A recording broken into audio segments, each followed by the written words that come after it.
I would like to make a motion that we open the Conservation Commission meeting for January 5th, 2020.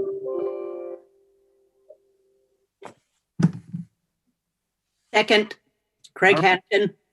All right, thank you, Craig. We'll do a roll call vote. Arthur? Yes. Art Lagi, yes. Craig? Craig Hannafin, yes. Commissioner Rick? Rick Carver, yes. Commissioner Joe? Joe Ring, yes.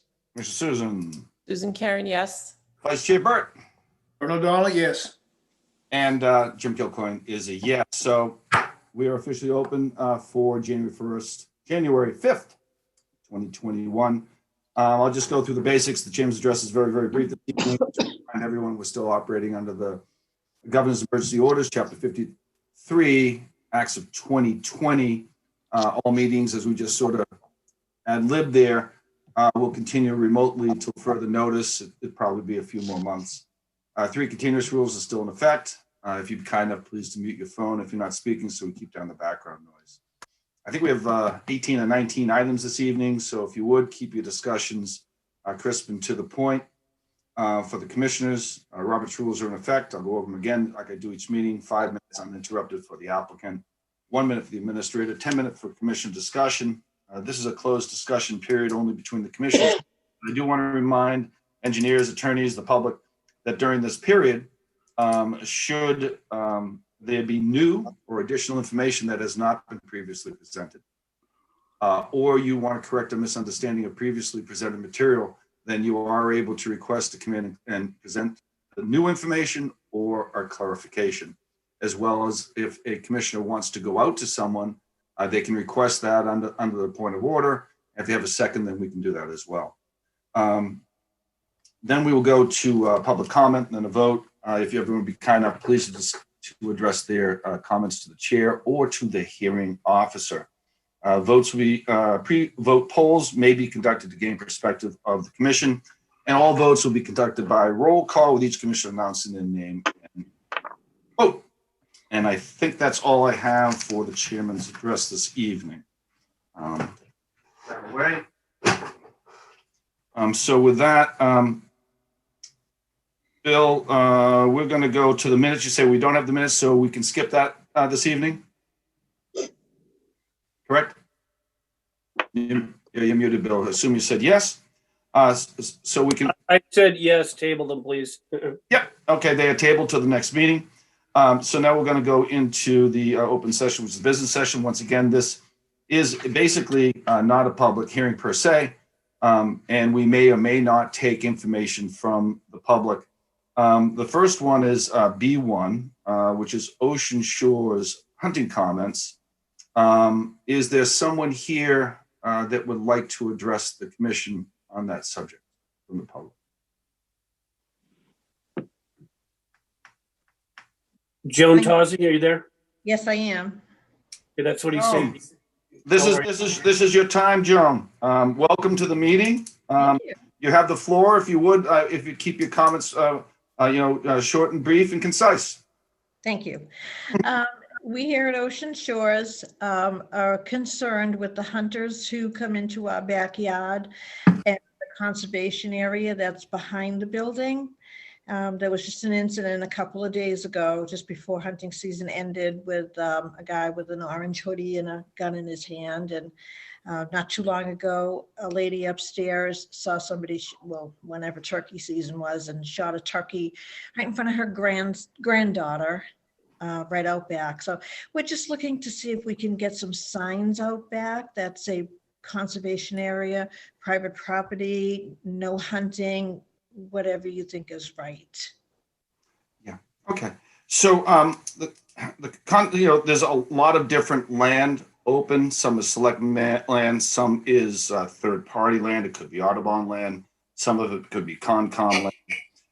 There are strict rules regarding hunting. As you know, there is no discharge of a firearm within 500 feet of a dwelling. That is very illegal. Other than that, if they pass the 500 feet, then they have specific rights. The thing that I would offer to help you out with that is there are specific hunting seasons, and if someone is not hunting within the proper season, the proper person to go after there and contact is the Massachusetts Department of Environmental Police. We are not particularly an enforcement agency, but what I would definitely offer to you that it's probably your biggest concern is that turkey season, which is coming up in the spring. That we could reach out and to Mass DEP, Environmental Police, and ask them if they could spend some special attention into your area at the start of turkey season to make sure people are abiding by the law. Okay. I'll open that up also to other commissioners for further comments should they like to comment. Yeah, Joan, was this hunter within 500 feet away from the dwelling in the backyard? No, he was not. He was very close enough that I could see his face.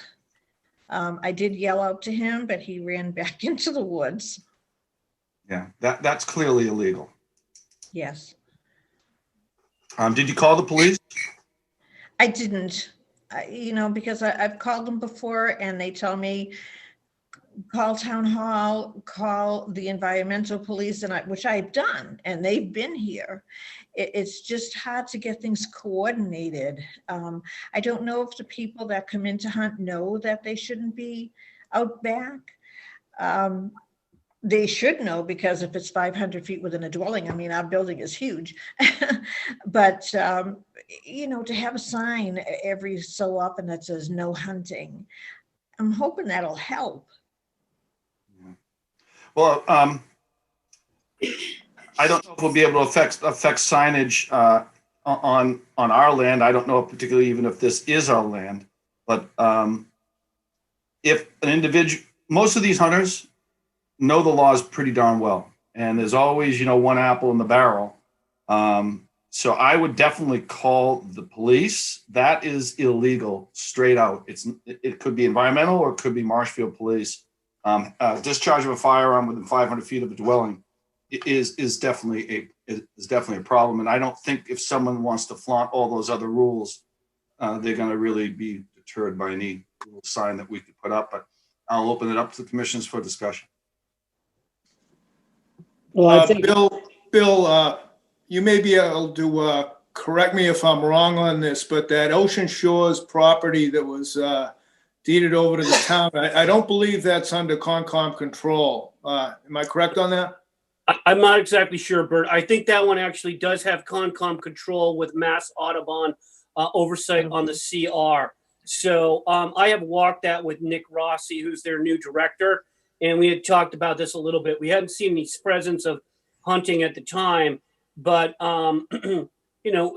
they're a steward. They're not going to be able to do this either. Their staff is not large enough to kind of drop in and basically capture people. And you don't do that. You have to do it in a reasonable, calm, professional way, and it's education first.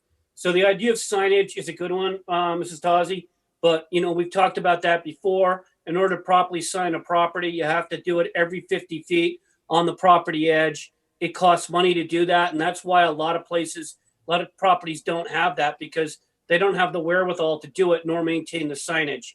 And it's a frustrating thing, but I think that the chairman and the vice chair are correct that you should be calling the police. Now, the other thing you can do is get photo documentation of the individuals and provide that to the MEP and the police. Now, they can do what they can with that and hopefully catch the individuals, and we want to deal with them on education first. But it's very difficult to stop them, no different than ATV riders as well. Yeah, but so if there are parcels where there's no hunting, and I think it would be interesting to know whether hunting is allowed on this property. Joan, what's the address of residents there so I can look it up? Because I'm pretty sure it's Concom land behind you. Joan, what's the address? 1209 Ocean Street.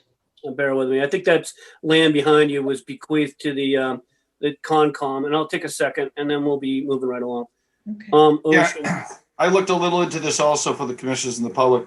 So the town administrator there is right, the conservation administrator. You have to have signage every 50 feet and it has to encompass the entire property, regardless of whether the property in the CR or there's a bylaw that prohibits hunting. If there isn't consistent signage, the entire property every 50 feet, and that signage is maintained, then that really is no longer valid. So that's always our struggle. And once again, you know, I'm sure there's a group around town of hunters, or maybe there's a leader within the group, and I can try to make an effort to reach out to that individual and see if they can do some self-policing, and because they want to turn in the bad apples as well, because it makes it bad for everybody if they don't follow the law.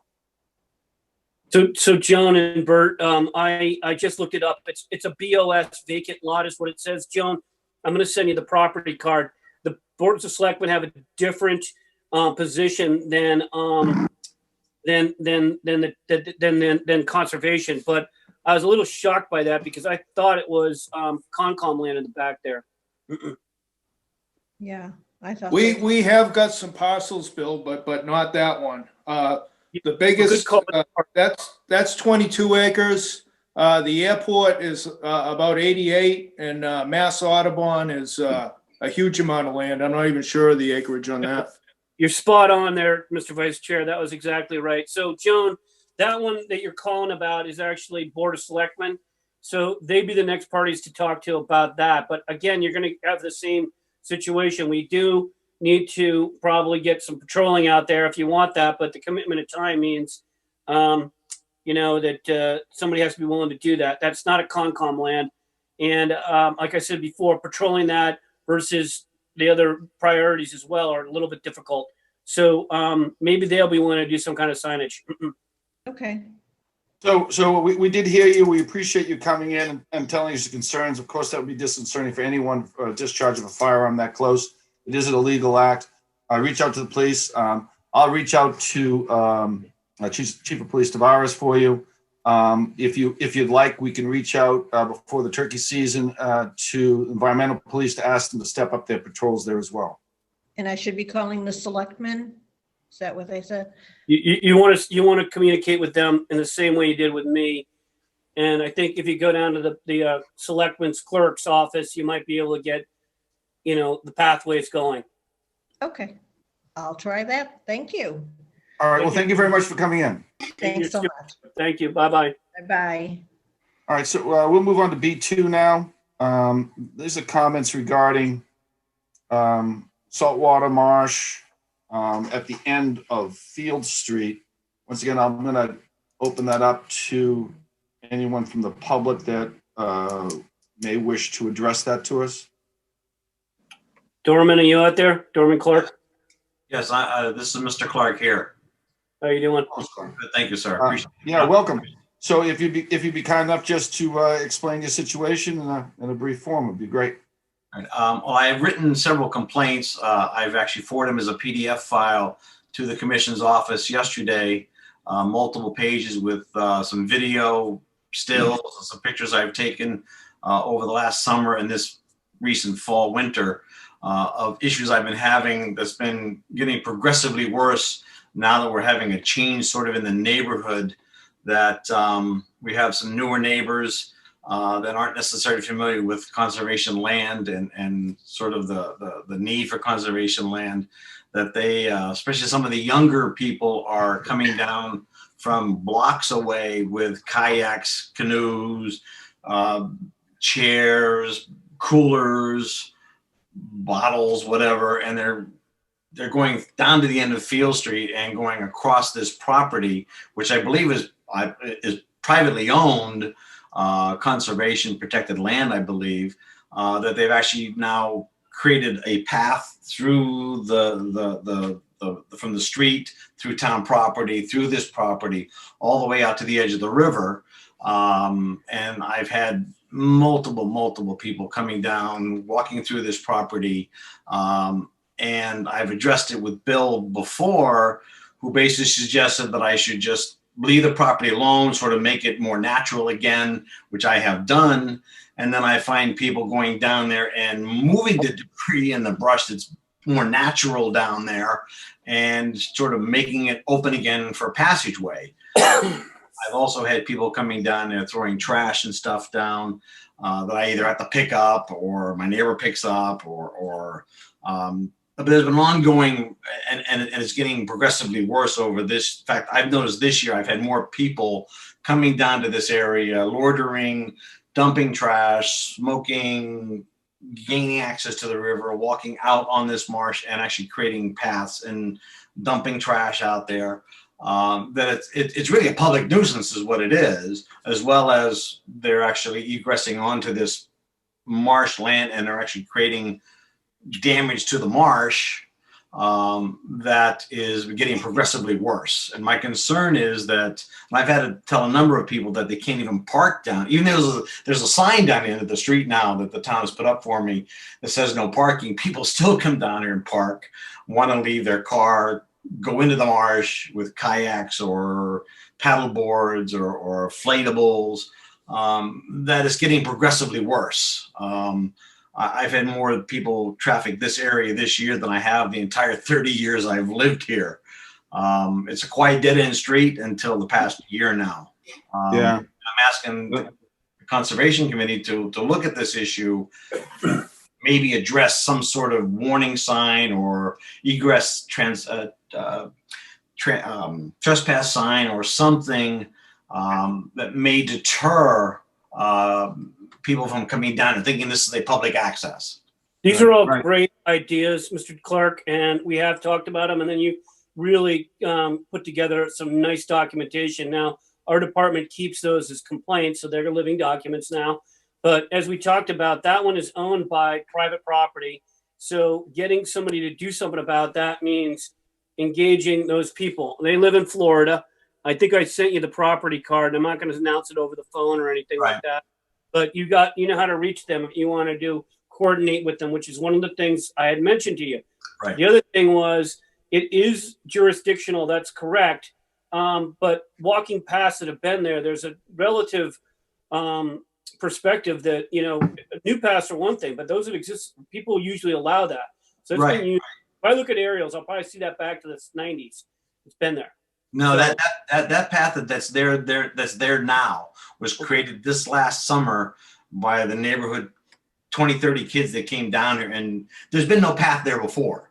Okay. Mr. Dorman, so I hear what you're saying. If I lived where you are, I would be very upset as well. There's no doubt about it. I don't want people, ruin the wetlands, dumping trash, parking illegally. And they probably tend to be a little younger, a little noisier as well. And they get, and with COVID, it's probably gotten even worse. We've had a lot more environmental impact on the rivers, boating, swimming, everything this year.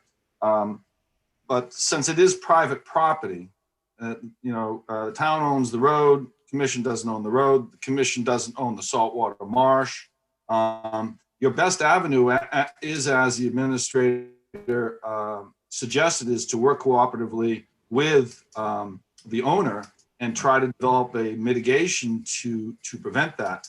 They may be able to come back and the commission may allow you to erect a fence or something like that might be a little more permanent. Of course, that would be a structure, within our jurisdictional boundaries. I'm not saying we would or we wouldn't, but there might be different options. But I think it really has to start with the property owner. We have to respect private property rights. I understand that. The property that's an immediate issue is the dead end street for probably another 30 feet from the blacktop into the marsh is actually town property. Okay, where the street actually ends, the blacktop ends, where it goes down over that little embankment there into the marsh, 30 feet. Bert, that's a T squared type of ending, just so you same page, Bert. And I think it's DPW, but I'm not sure. So it's basically the nexus into the private property from the folks in Florida. And we've talked about that too, Mr. Clark. Right. And Concom didn't have any control over that either. Okay. My other question then, I did try to reach out to this person. I haven't had any success. I may do so again then. But my question was, is there any consideration at this point where this might become a donated land to the town? Is that in discussion? We don't have any control over that, and any kind of thing like that before it actually happens is typically not discussed in an open forum. I would say they'd be very charitable if they would. I would say that if they came open and other departments didn't want it, I would recommend to the Concom that we get this because it's got salt water, marsh values, which are tremendous functions. The path as is, we'd probably accept on a plan of record and allow it, but we could have more control then with regards to some of the trash being dumped, et cetera. It's no Bill, different. I'm uncomfortable discussing this without the actual property owners being informed of this. I this agree. discussion. I actually agree with that, but Yeah. Mr. Clark has spent some time with me. He wanted to spend some more time with me. I brought it to the attention of the commission. This is where this is the discretionary authority of the commission, Mr. Clark. Right. You just heard the vice chair give a very valid point why we can't go forward. Now, I tried my best to educate you on this. I think you're the most educated person about that property at this point in time. The chair also said to you what I said to you earlier. I would find the people in Florida. Once you have that connection, you have some control. Until that happens, you don't have the traction you want. So my only, I guess, report of this would be to contact the police every time people are trespassing and/or dumping trash. Mr. Clark, so let me just jump in here quickly. So once again, I am very sympathetic to your situation. I can imagine how disconcerting it is. Unfortunately, this is non-jurisdictional for this commission. Okay. That's just a sad fact at this point. So, your avenues of redress, we could speculate, but that would be just us speculating as well. I understand. I respect that. Yeah. And I wish we could help you, but it's just not jurisdictional, and this commission does not believe in judicial creep. I understand. So we have what we have. Yeah, I'm just trying to be aware of the issue down the conservation land as far as judicial issues. I guess, like I said, my avenue would have to be in another venue then. So Yeah. we're gonna, before you go, one thing, it is not conservation, town-owned conservation land. Right, I understand that. Then we'd have control over it. It's conservation jurisdictional boundary because there's a resource area out there. Gotcha. Yeah, Okay. and so I just wanted to allow you to speak, so you'd have a chance to articulate your views and what are happening down there. There's always 30 or 40 very interested people about the environment on these meetings, so they can understand what's going on and maybe they can pass the word to help you out as well. All right, I appreciate your time, sir. What, Yeah. this is Rick, what about a scenario, playing it forward? What if the homeowner, the landowner was sympathetic to Clark's concerns and was willing to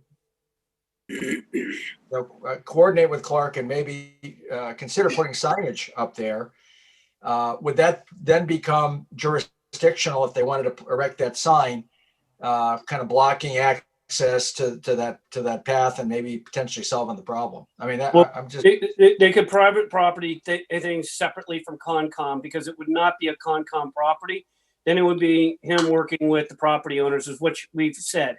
And so you're actually articulating what Jim and I have been saying. So we got 4 people saying the same thing, you, Ms. Dorman Clark. And we hope that you have success with that because that is really your best pathway. Okay, I completely understand that. Yes, thank you very much for coming, Mr. Clark. I understand your situation. I appreciate the time. I can help you on this one. Thank you, sir. You guys have Thank a you good very much. Thanks for coming in. Thank you. I appreciate it. Yes, thanks, Mr. Clark. So we'll move on to B3, which is 556 Hawley. This is de minimis activity versus amended NOI. Bill, you want to maybe give a very brief situation on here, maybe rather than me going through all this here that I'm looking I at? would like to defer to Mr. Gallagher, who is always succinct about this, to explain Okay. the facts. We have someone here to do that? Absolutely. Gallagher, you have the floor, sir. Okay, thank you. Good evening. So this is a lot within the Chestnut Hill subdivision. And we got an order of conditions from the commission back in March of 2020. That called for some work within the 50 to 100 foot buffer zone. Just basically some grading. So we got on approval on that. And then at a certain point, the owners have an architect, and the architect had a vision of something different than what we had run through the commission. And actually what he laid out as far as the site work called for some retaining walls that essentially eliminated the need to do any grading within the 100-foot buffer zone. So I submitted that to the commission in June as a revised plan that showed no work within the 100-foot buffer. And that was accepted and taken into the record by the commission. And now the proposed homeowner is putting things out to bid and beginning to gear up to start building on that lot. And in the process, he's gotten costs for those retaining walls that are very high, much than anything that he expected as far as the cost of them. So he has asked that we substitute those vertical retaining walls for a riprap stone wall. And so that's what you see now on the latest plan that I submitted, which has a revision date of December 10th. And what you'll see on that plan is that basically the top of that riprap wall begins right at the 100-foot wetland buffer. And then the wall extends into that buffer zone by as much as about 14 feet. Weird. The amount of work within the buffer zone with this newest scheme with the riprap slope is much less. It's about half of what we had originally when the order of conditions was issued in March in that original plan. The original plan had 3,570 square feet of disturbance within the 50 to 100-foot buffer zone. This plan, even with the riprap and the intrusion into the buffer zone, it still is, let me just see, it's 1,395 square feet. So it's really less than half of the disturbance that we already had approval for. And the limit of work on this new plan is further away from the edge of the wetland and from buffer zone to that vernal pool than what we had originally approved. So based on those things, I've asked that the commission see this as a minor modification to the approval that they've already issued and just accept it into the record, and we could continue to work under the order that you all have given us. Frank, thank you for that. Mr. Gallagher, thank you. Commissioners, do anyone have any questions or comments on this? Was a very comprehensive letter outlining it. There's also a pretty good plan drawing of what they're proposing. Does anyone have any feelings that they would want this to be an amended NOI? I have one question. Mm-hmm. The riprap and the originally proposed wall begin right at the septic system. Are there any ramifications for any septic issues between a structural wall and a riprap revetment? That's a good question. We just had something like that, Frank, on a Spring Street project. So it hadn't occurred to me, but that actually is quite good. Okay. Well, the septic system design calls for an impervious barrier to be essentially surrounding the leaching area. Okay. So first, let me just say, if the concern is pollutants from the septic system, then I think we've got that covered because we've got an impervious barrier that's 10 feet away from the leaching field that essentially surrounds it. So that prevents anything from being able to break out of the ground or break through a slope. There's Title V regulations on that, and we've met those regulations, those design requirements. So I guess Does that's that answer your question, Commissioner Henderson? Yes, thank you. Okay. Any other commissioners have comments? One second. Did you check that with the Board of Health, Mr. Gallagher? yes. You checked that with the Board of Health? This plan, yeah, we resubmitted this plan Okay, to the Board of Health. good enough. Again, just as a minor change to the approval they've already given. Right. And then the Concom uses a language called de minimis activity. We got in trouble when I introduced minors in general. So we're going with de minimis activity, which are similar but allowed now. All right. So any other comments from any other commissioners? I think, given that this is further away from the resource areas, it's going in the right direction, from a Concom basis. So, Right. Exactly right, Commissioner Rick. I mean, it's a third the impact. yeah. Unless someone has an objection, I'll wait in case someone does. I'd like to make a motion that we accept this as a de minimis activity, and I'll wait to hear if any commissioner objects to that. Okay. I would second that. I would like to make a motion to consider this a de minimis activity, and I do believe that, who was that? Bert, Vice Chair. second, Vice Chair Bert. Burt, seconded. We'll do a roll call vote. Commissioner Arthur, please. Art Lagi, yes. Commissioner Craig. Craig Hannafin, yes. Commissioner Rick.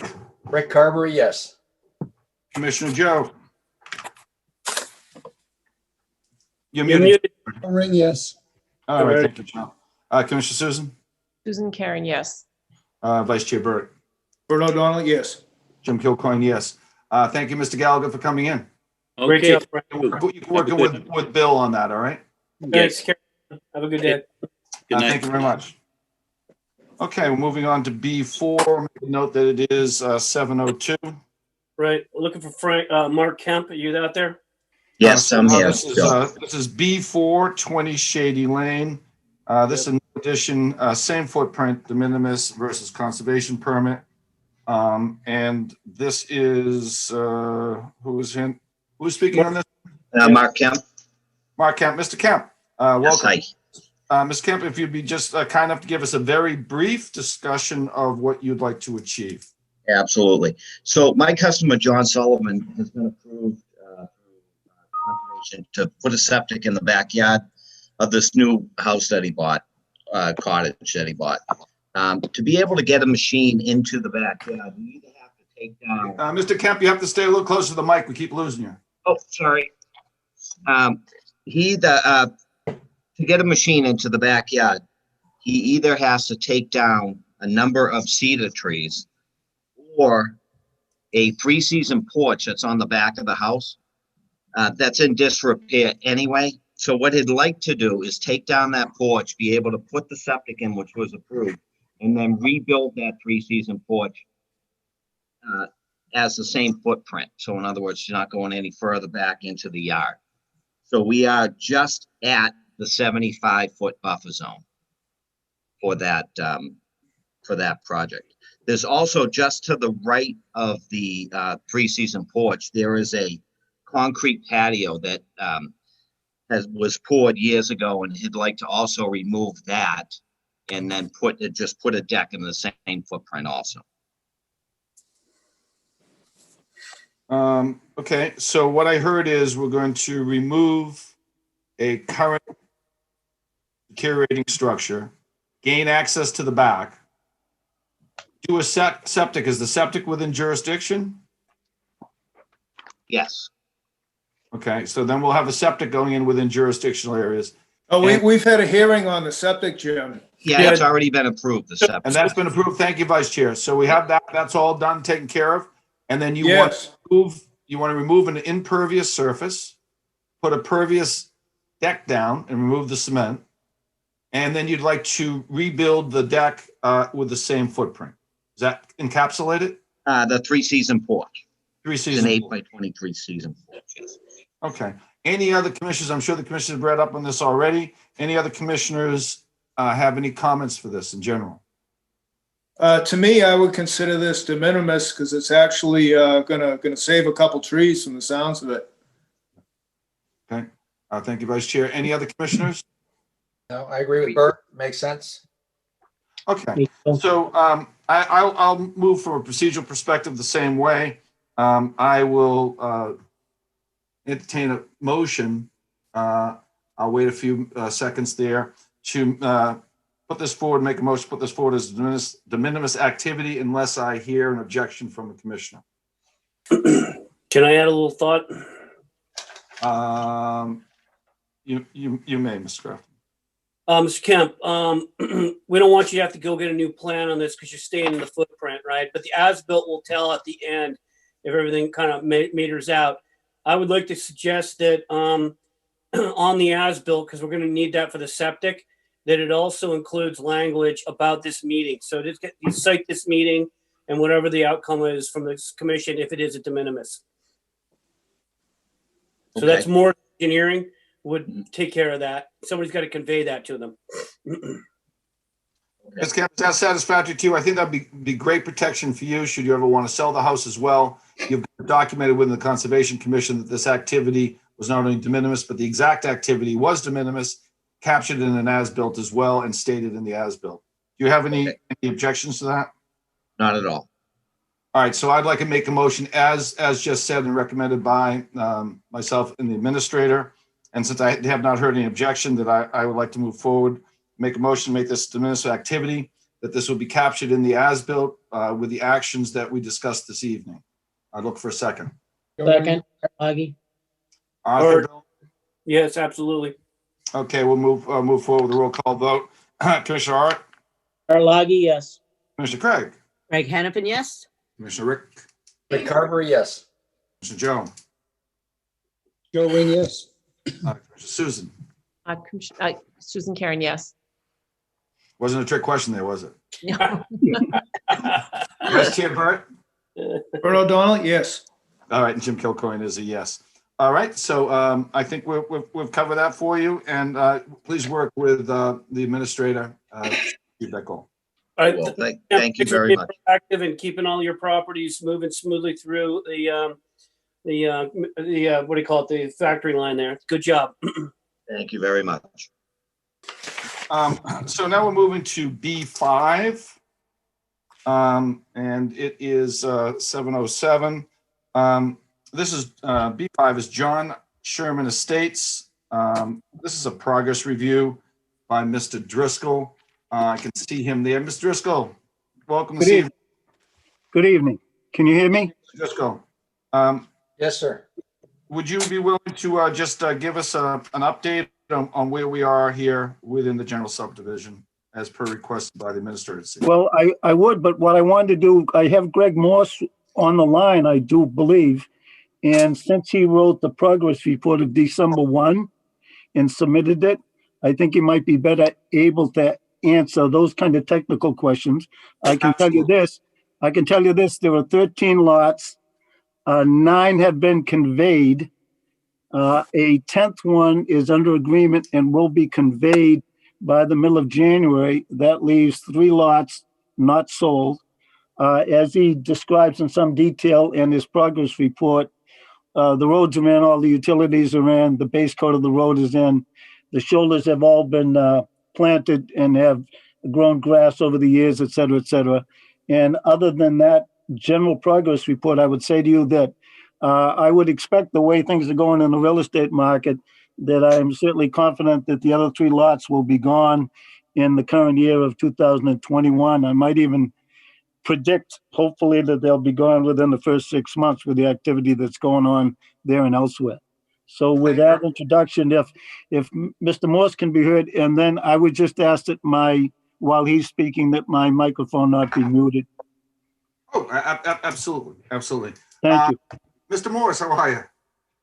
Doing well. Happy New Year, everyone. Happy New Year to you too. Yeah.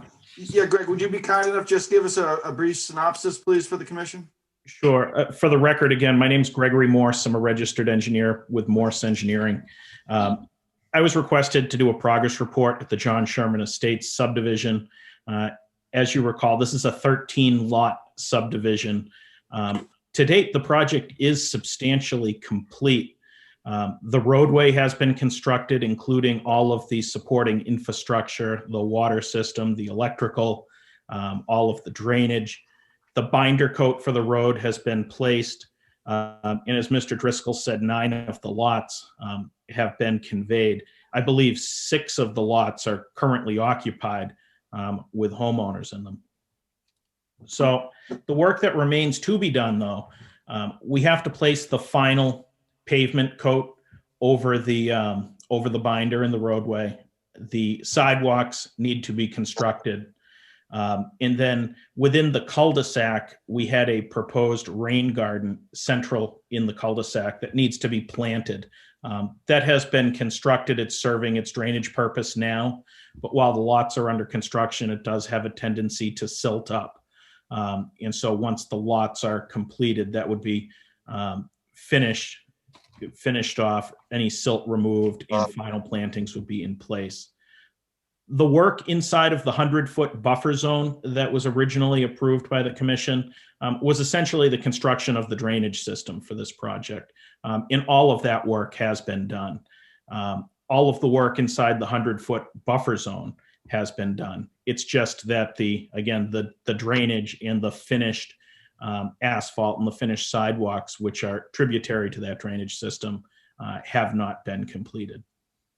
All of the areas inside the 100-foot buffer are vegetated at this point. The site is really not subject to erosion. I see later on your agenda tonight, you're actually reviewing a notice of intent on one of the lots that does have a local jurisdictional wetland on it. I believe it's lot 9. I expect you'll be seeing lot 10 with a single family home notice of intent in the near future on that lot as well. But the project is substantially complete. I can get into any specific questions you have, but inside the 100-foot buffer zone, essentially all of the work is done at that location and it is established. Go ahead. Thank you, Mr. Morse. So maybe from a procedural perspective, I'll just open this quickly up to the commissioners, and then I will open it up to the administrator for any thoughts or comments. Any thoughts, guidance, or comments regarding the report that Mr. Morse completed for us regarding the update on the Sherman Estates to the commissioners, please? Good. Actually, I have a couple of comments. Yes, go ahead. I was working with Bill on going through the, we went through item by item through the progress report, and Bill has some questions about a few of them, and I do as well. So if Bill is going to speak, perhaps he can speak to those and then I can add to that. There's just a couple of them, 3 of them that he had some concerns about with regards to erosion control, some drainage, and some of the split rail fences that were originally proposed. So I'll let him speak to those, but those are 3 general areas that I would concur with those concerns if he can go into more detail with them. Okay. Would be to, Thank you, Commissioner Susan. So, Mr. Morse, Mr. Driscoll, so we have a Yes. commissioner that has some concerns. So she's asked if Bill could articulate them a little clearer so we can open that up. Ms. Grafton, would you go ahead? Right. So, Greg, thanks for putting together a progress report. This is the kind of thing we need to get through hurdles which exist. You did a nice job on this, but as you know, there were original order conditions in 2010, which stand, and then there were amended order conditions under 85-4 Mass DEP policy, which is the changes would be minor. Therefore, the original orders of conditions, special conditions, and the amended conditions carry. Although they weren't written in perfection, I wrote up a memo that put them side by side so that they could be clearly seen. And there are changes and there are things that we want to call out. So I'm going to go through them line by line fast. A1, I don't really have, all I said there was the site plan is changed to the 11/18/2013. B1 and B2. B1 will be referred to as original, B2 as amended. Again, this condition remains open, no issues there. C1 and C2, no issues there. D1 and D2, the following. BG, AL, and SC, that's Art and Carrot, Susan, and I, are not convinced that the existing conditions based on photo documentation and review of storm drain conditions located at the end of the Abner are not indicative that the spirit and intent of special condition D have been satisfied. In other words, I've called this out for a while. There's ponding going on down at the 2 storm drains. When Abner was built, even though I put in comments about erosion control, it was not handled until I spoke to the 2 owners, and then Mr. French came out and they did seal it off. There's been erosion control on every single lot up gradient from the cul-de-sac. I've had to call all of the properties because this has been an issue. So it's been ongoing. I don't know what's going on in the storms, if that drains, if they've been cleaned out or not, but that's an issue. So the solution would be the commission has a site visit to review the condition of the entire storm drain system and erosion control locations. Reminder, all erosion control needs to be removed. So we need to know where that was, Greg, because it's not apparent where that was. So that'll all have to come out at some point in time. E1 and E2. All right, those comments, same 3 parties. No evidence of the native and street plantings shown on 11/18/2013, sheet 18, landscaping mitigation have been planted. Okay, that was your plan, Greg. Soon there will be potential property rights issues once lot 10 is sold. So the plantings around lots 9 and 11 need to start this coming spring. That's just the opinion of the administrator. Solution, 2021 spring plantings are required. Site visit to see the status of the plantings and ground cover within the subdivision as per the 11/18/2013 site plans. F1 and F2, BG, nobody else. No evidence the storm drains are functioning as intended. There has been a lot of erosion coming from lot 9, lot 11, lot 1, and lot 2, and the street is generally loaded with sediment. Much of this would be controlled if correct erosion control measures and plant coverings were established. BG observes that Greg Moore's comments that the cover over are not consistent with that about native trees and shrubs, and they're just herbaceous. So yeah, we got vegetation, but we don't have the native trees and shrubs, and we don't have the specific plants called out either. That needs to be taken care of. Solution, commission site visit to review the conditions, establish guidance to ensure that this gets done properly with native trees and shrubs and the ornamentals that are along the tree, what they call street plants. G1 and G2, I agree. That's what we do there is a copy to O&M. We don't seem to have it, Greg. If we ever had it, Jay ever had it, I don't have it. And I'm scanning everything. I'm going through things systematically and carefully. We would like to get an operations and management plan for the storm drain system. I'm sure that's easy to provide. H1 and H2, excuse me. All of us said comply with the original orders and begin sweeping regime. Because of the erosion control issues and the call out in H1 was as follows, Greg. The subdivision roadway shall be swept at least twice per month during construction and at least once per month after the construction is complete. Sweeping shall be disposed of off-site in accordance with the current rules and regulations governing proper disposal. Now, I don't think we need to go backwards, and I don't think we actually need that much, but the commission needs to think about what they need to have acceptable, because Mr. Driscoll said this property will probably be done sometime in 2021. I know that other subdivisions had a very good regime and they never had any sediment going downstream. And they also had natural heritage issues back then also. So that would be something that needs to be addressed as well. So commission should think about establishing a new schedule to ensure that subdivisions maintained and kept clear of sediment or erosion in the streets and drainage system.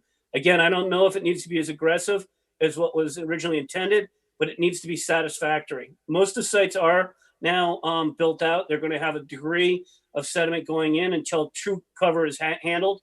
But I think with sweeping, that'll take care of it, and then some degree of it, up to the commission's discretion, in my personal opinion.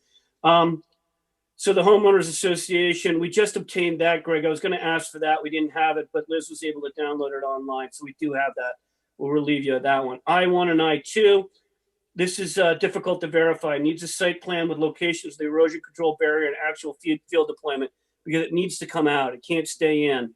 I don't know what kind of erosion control was used back then, but some of this stuff has a long lifespan. Solution, require an updated plan sheet showing the location of the erosion control barrier, followed by a commissioner site visit to identify the erosion control has been deployed, so we can get it out of there at the end. J1, J2. BG, this seems satisfied for the subdivision, but should be an ongoing condition for the certificate of compliance with the subdivision.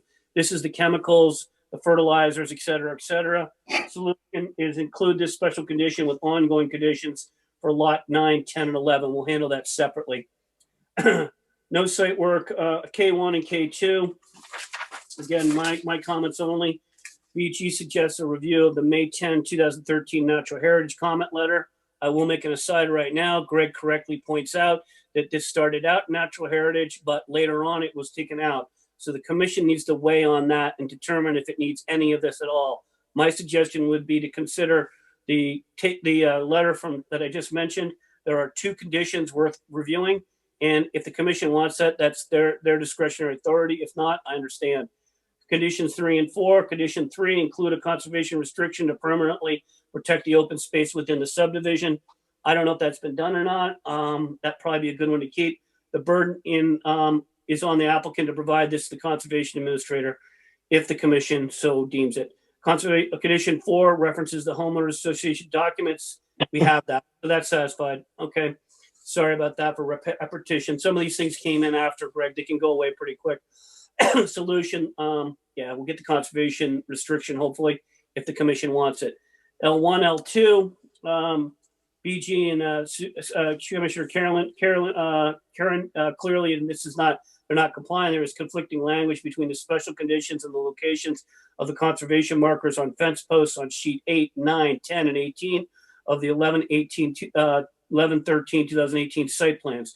The variance allows 2 driveways associated with lots 10 and B to be located in the 75-foot setback, clearly understood.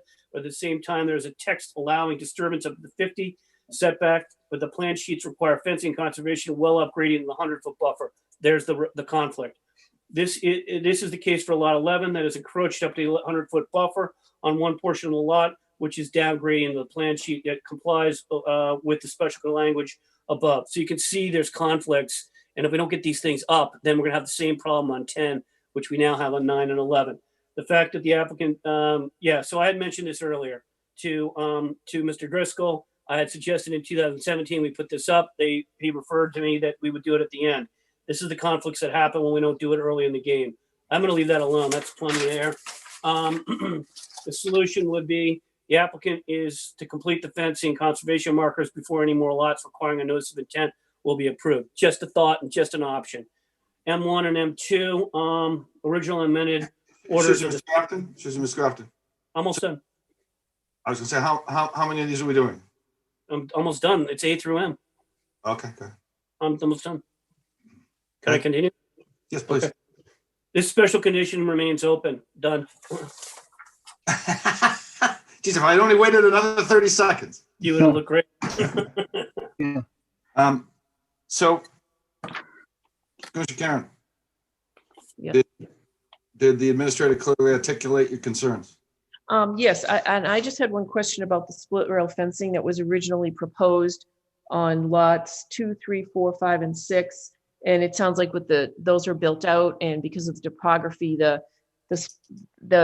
property owners have already put up their own fencing, which according to this letter, they think negates the need for split rail fencing at the 50-foot or 100. I think it's the 50-foot. That's per the plan. Pardon me. As per the plan, because it's all over the place. Some are at 50, 100, and beyond So the one.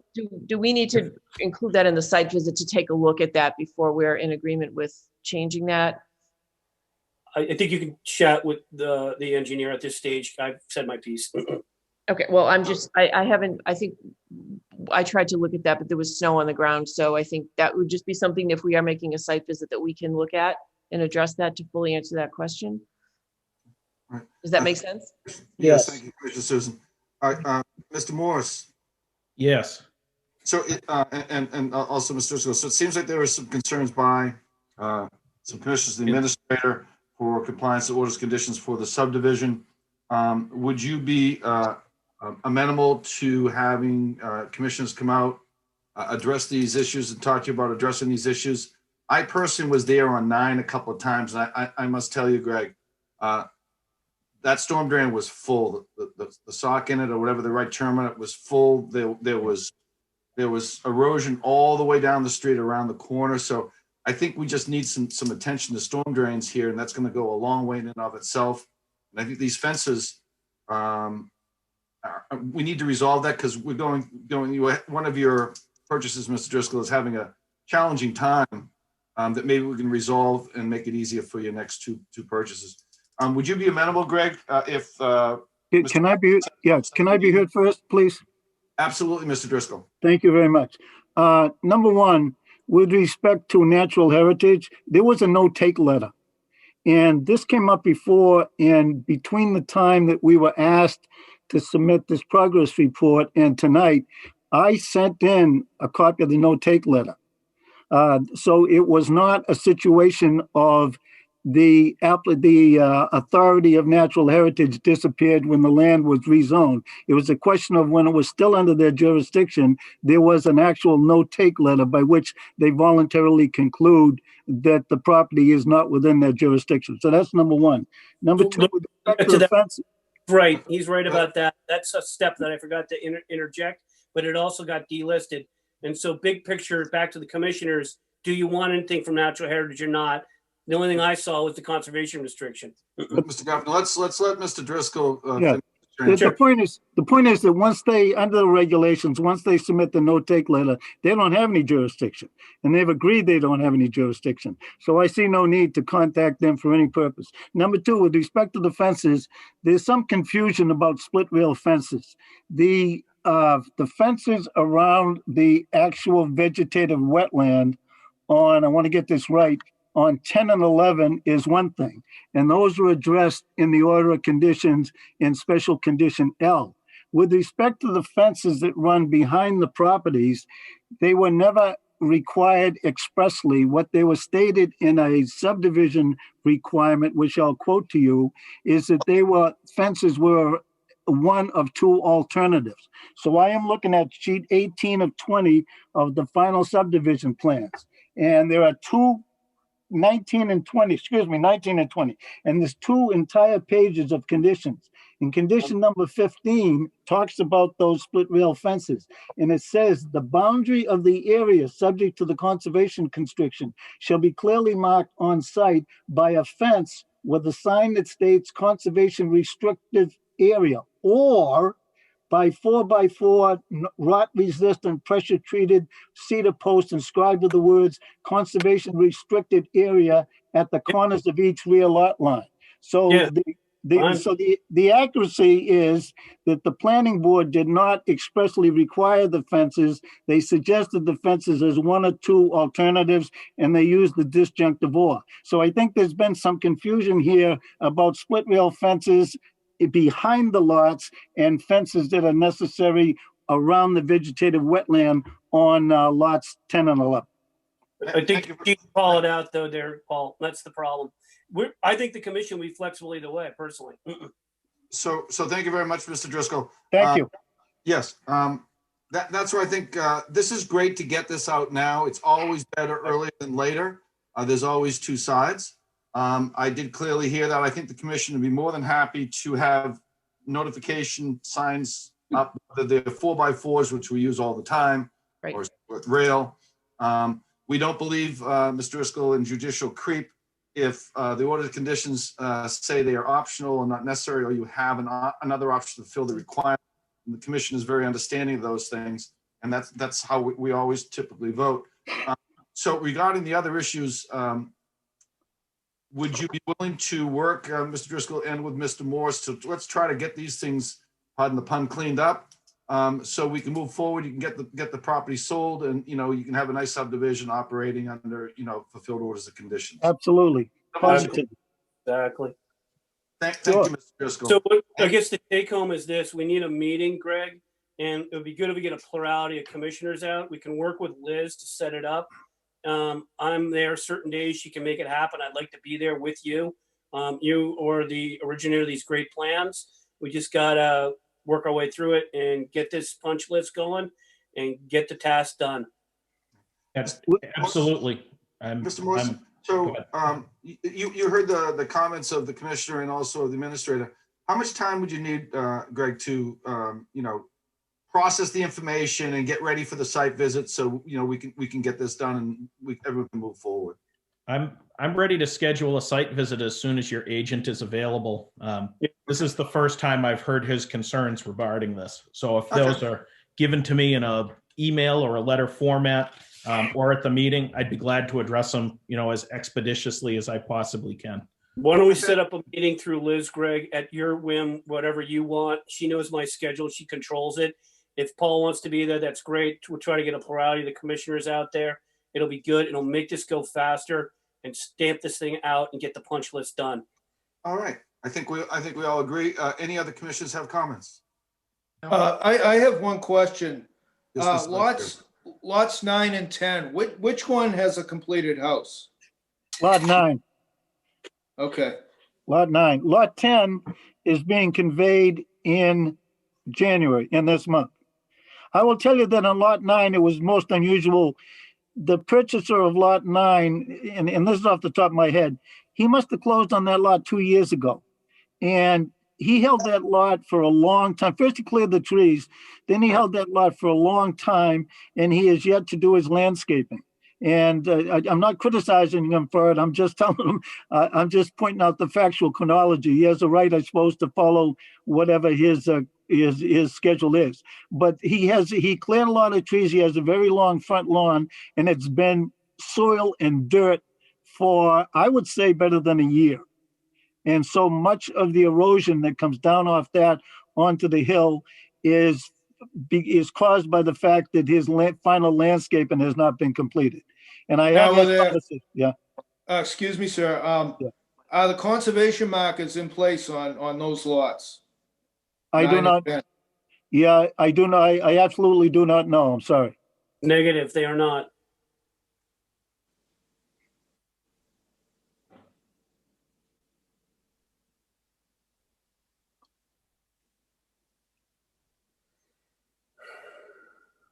Any other comments? No. I think the site walk would be beneficial, Greg. So Mr. Driscoll, would be beneficial if we get some commissioners out there since the administrator makes recommendations, has comments to the commissioners do vote. So it'd be good if the commissioners have eyes on, so we can all resolve this one time. So, no one has to go through another meeting. So if you'd be flexible, if you could work with Elizabeth and make sure Elizabeth gives us some flexible dates, not say we've arranged a date this day, because the commissioners all work and have lives, and we'd like to make this go as smooth as we can for you. I'll send Liz a couple of dates and times tomorrow. Thank you, Greg. Appreciate it. Thank you, Mr. Driscoll, as well. Thank you, sir. Yep, that's a pleasure. So we're moving on now. I'll make a note. It is 7:32. That was 25-minute discussion. So now we're moving on to B6, which is a pump chamber, de minimis activity recommended order conditions. I think this is a plumbing issue, but I'm sure Mr. McGovern will let us know. Mr. Driscoll. By the way, Terry, Happy New Year, Terry. Happy New Year, everybody. I can go through this in about a minute and a half, and your plumbing issue is exactly correct. If Bill will let me share my screen for 2 seconds. With it. Let's see, what do we do here? I go to participant again. I've forgotten. It's been a long day, Terry. All right. Darn. Make a host. All right. Oh, I made you a host. I want to make you a co-host. Isn't that how we do it? Bear with me, Terry. It's okay. A host, assign co-host. All right, here we go. You're in. Okay, So- let me, and hopefully now you see a plan. Not yet. It's coming. Not yet. We'll let you know. Okay. Back out for a second and pop back in. Okay. Plan up yet? No. Okay, hold on. Let me go share screen. Now you should see it. Coming up, Terry. Okay. Here we go. Okay, very simply, as Mr. Kilcoyne said, this is in fact a plumbing issue. Our builder made one mistake of setting his house slightly lower than proposed. That was not his primary sin. His primary sin was then not talking to his plumber, who decided to bring the plumbing through the house. At some point, they've decided, I think, to put a finished bathroom downstairs. And so instead of the plumbing coming out about 1.5 feet down from the top of the foundation, the plumbing is now buried inside of a finished wall, spray insulated, and about 4 feet down from the top of the foundation. So I got with Gary at Board of Health, and what we've simply done is at the very end of the septic tank in the front yard, out beyond the 75-foot setback, we've added a pump chamber. It's right next to the tank. It's no closer than 75 feet. System is in the same place. That will simply pump up sideways to the D box at the end of the system. Both units are monolithic anyway. The original septic tank was a monolithic tank, meaning it's a single pour, so there's no chance of leakage or anything getting into the groundwater. Probably have a little bit less grading there now because the tank will be slightly lower. And that's it. Simple plumbing issue, and Board of Health has already approved it. Terry, so as Terry just stated, the Board of Health is okay with this. I'll open this up for discussions to any of the commissioners. Straightforward. If I recall correctly, I was hearing officer on this one, and I don't believe this change would have, if this had been there originally, I don't think it would have changed our decision in any way. I'm fine with de minimis. Any other commissioners have comments? Okay, without further comment, then I will take the same approach that I would like to make a motion that we make this a de minimis activity. Terry, are you able to capture this on an as-built? Terry?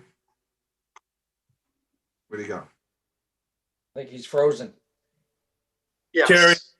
There you are, Terry. Okay, Terry said yes, so we'll capture that bill. Yes. As-built. Yes. Noted as reference this meeting if you would, Terry, so it's Yes. captured for the homeowner. Fantastic. So then without further objection from the commissioners, I'll wait a moment or so afterwards. I'd like to make a motion to make this a de minimis activity and be captured in the as-built, and the as-built will note this evening's discussion. Okay, without objection, then I'd like to make that motion and look for a second. Joe Ring, second. Joe Ring. All right, no. We'll do a roll call vote. Commissioner Susan, Susan Karen, yes. Commissioner Joe, Joe Ring, yes. Commissioner Rick, Rick Carver, yes. Commissioner Craig, Craig Hannafin, yes. Commissioner Art, Art Loggy, yes. Vice Chair Burt, Bert O'Donnell, yes. Jim Kilcoyne, yes. Thank you, Terry. Thank you. Yep. Bye, Terry. We'll catch you later tonight. Okay. Now we're moving on to the hearing section. We're coming out of the business session. Bill, do you want me to do continueds here? Yeah, I would do that because I'm not sure. I think we have I have a whole got 30 people packet of online, people watching TV and stuff like that. So Yeah, I have a whole packet of continueds. Probably should have done that earlier. I apologize to anybody. I believe we have continueds at 75 Riverside Circle, 56 Foster, 44 Jana Way, 1354 Union, and a 0 Brewster. So I'll go through these. So first, I believe I need to read so in compliance with regulations of Massachusetts General Law, Chapter 131, Section 4, Wetlands Protection Act, Code of Town of Marshfield, Chapter 294, Wetlands Protection, public hearing will be held by the Conservation Commission on Tuesday, January 5th, 2021. I got to use saying that at 6:30 p.m. by Zoom for a notice of intent filed by 75 Riverside Circle. This has been requested to continue to 1/19 as per the applicant's written request dated 12/30. I would like to make a vote to accept that, and I'll look for a second. Second, Craig Hannafin. Great, thank you, second. Craig. Roll call vote, Commissioner Art, Art Loggy, yes. Commissioner Craig, Craig Hannafin, yes. Commissioner Rick, Rick Carver, yes. Commissioner Joe, Joe Ring, yes. Commissioner Susan. Susan Karen, I'm recusing. Thank you very much, Susan. Vice Chair? Bert O'Donnell, yes. All right, Jim Kilcoyne is a yes. All right, the next one is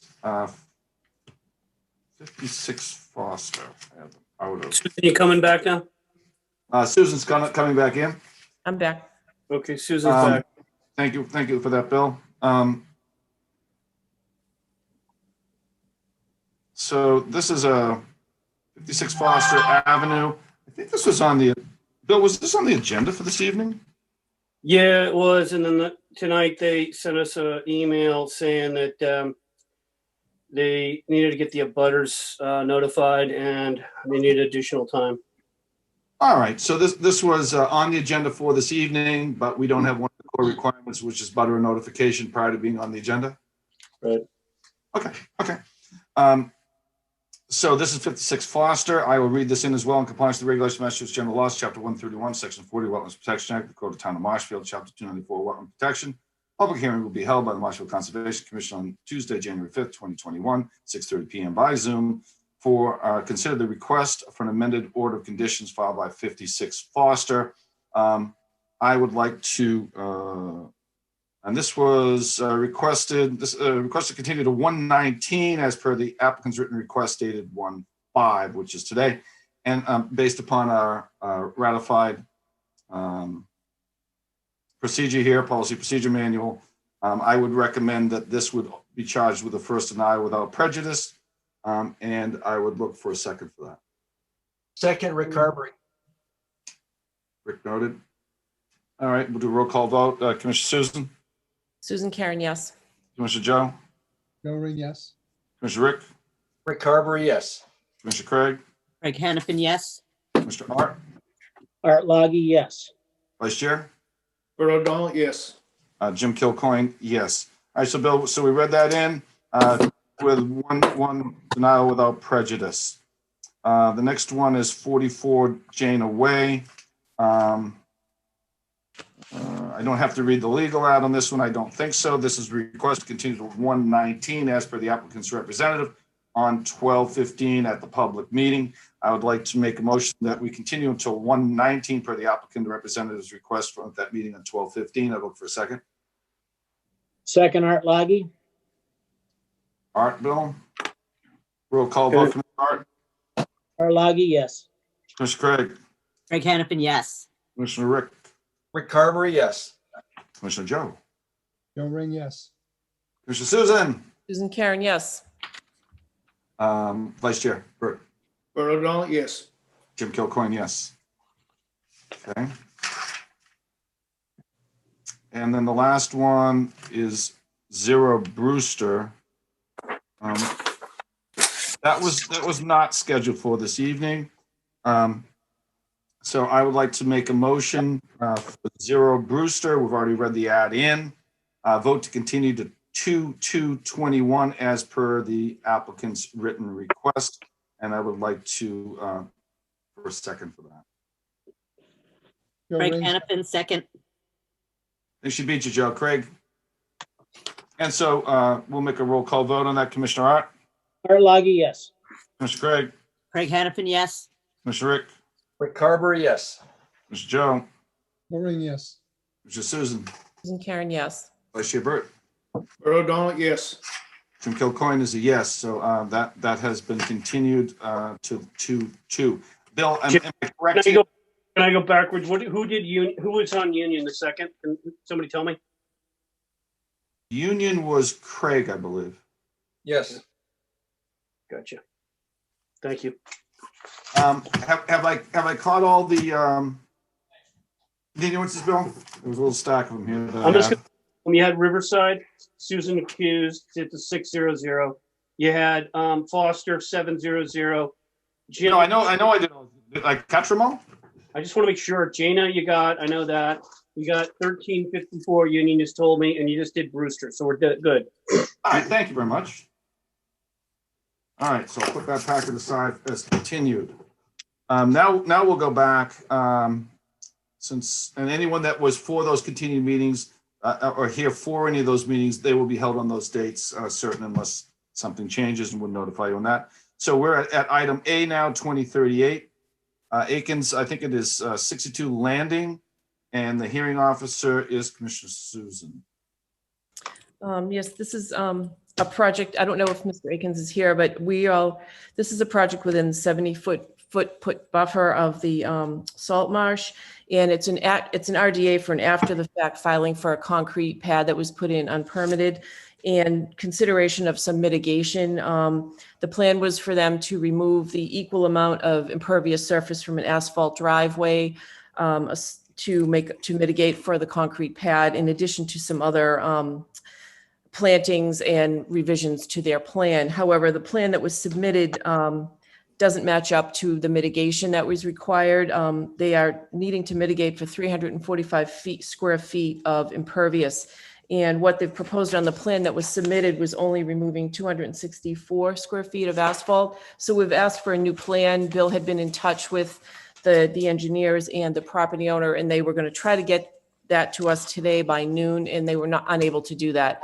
They knew that if we weren't going to do that, we would have to continue the hearing to a certain date. So is there anyone from the audience that needs to speak to this at this point? Okay. So hearing none, what I would like to do is just make a motion that we continue this with to a date certain with a denial without prejudice, count one, until we get the other plan. Are you motioning for a second on that, Susan? Any second? Motion for a second, please. Joe Ring, second. Yep. Joe Ring, Bill? Joe Ring, okay. Okay. So I'll do roll call vote. Craig Hanafin, Craig Hanafin, yes. Joe Ring, Joe Ring, yes. Rick Carberry, Rick Carberry, yes. Bert O'Donnell, Bert O'Donnell, yes. Art Loggy, Art Loggy, yes. Jim Kilcoyne. Jim Kilcoyne, yes. Okay. So we need a date for that. Should we? Bill, do we have a date certain on that we can add in on this? You can go with the next one. It would be January 19th. Okay. So as motioned, as seconded for date certain, January 19th, correct, Bill? Yeah. Okay. Yeah. Fantastic. Thank you, Commissioner. So we'll move on to the next one. I'll make a note that it is 746. This is Mass 8 Cherry Street. It is a communications tower, marine communications tower, and Mr. Susan, you won twice. Yes, I am. So this is a project within the buffer zone to the Salt Marsh and Coastal Bank and land subject to coastal storm flowage. It's a commercial area of previously disturbed land. And is Mr. Moss here or someone that wants to speak to this project? Susan. Yes, I'm here, Ethan Moss. Mr. One moment, just to step in real quick. We do want to confirm the taxes and all those. I'm sorry. Skipped ahead. I tell you, no, it's okay. You're doing so well. Taxes were paid on 12/23 on this one. The fees were paid on the 18th, and it was posted in the legal ad on December 30th in the Patriot Ledger. Thank you. Sorry about that. Don't worry. Okay. Go ahead, Mr. Moss. Okay, Mr. Moss. Ethan Moss, resident of Pembroke. I own Cito South Shore, Moss Marine Incorporated, doing business as Cito South Shore out of the, as a tenant of Taylor Marine. If you're a boater, you've heard of us. I have a radio communications tower that was erected about 10 years ago. It's just a simple wooden utility pole that was meant to be temporary. It ended up being there for a long time. It is now in disrepair, and I'd like to replace it with something more permanent, something safer, something more lasting and durable. It is nothing like a cell phone tower whatsoever. And it is going to be up close, tight to the foundation that was built less than 20 years ago in, as Ms. Karen said, previously disturbed land. All of you are looking at the proposal that I have submitted. The last page has a picture of what it looks like now. It's a wooden pole that's in disrepair, and the top is a metal pipe that is also in bad shape, and I'd like to replace it with an all metal lattice type tower, which would be no more or less obtrusive in the area. In that photo, the salt marsh is directly over your left shoulder. It's the back of the building that you would see from Taylor Marine on Cherry Street. Are there any questions from the commission? None here. Okay. Anyone? No, none from me either. I'm a boater and I've never had to call Ethan. Okay, But I seeing would as if I there- needed I'm to. sorry, anybody else? Is there anybody from the public that has any concerns, questions, comments? Okay, seeing none, what I would like to do is make a motion to close this, approve the RDA with a +5 for the bylaw and a -3 with special conditions. Do I have a second? Second, Bert O'Donnell. Thank you. Commissioner Craig, Craig Hannafin, yes. Joe Ring, Joe Ring, yes. Rick Carberry, Rick Carberry, yes. Bert O'Donnell, Bert O'Donnell, yes. Art Loggy, Art Loggy, yes. and Jim Kilcoyne. Jim Kilcoyne is a yes. Okay. Okay, thank you. Who was your second? I was checking a text from Mr. Akins. Who was that? It was Bert. Bert, Bert. thank you. Thought so. Just quick note, Mr. Akins is going to have the plan to us on time for the next hearing.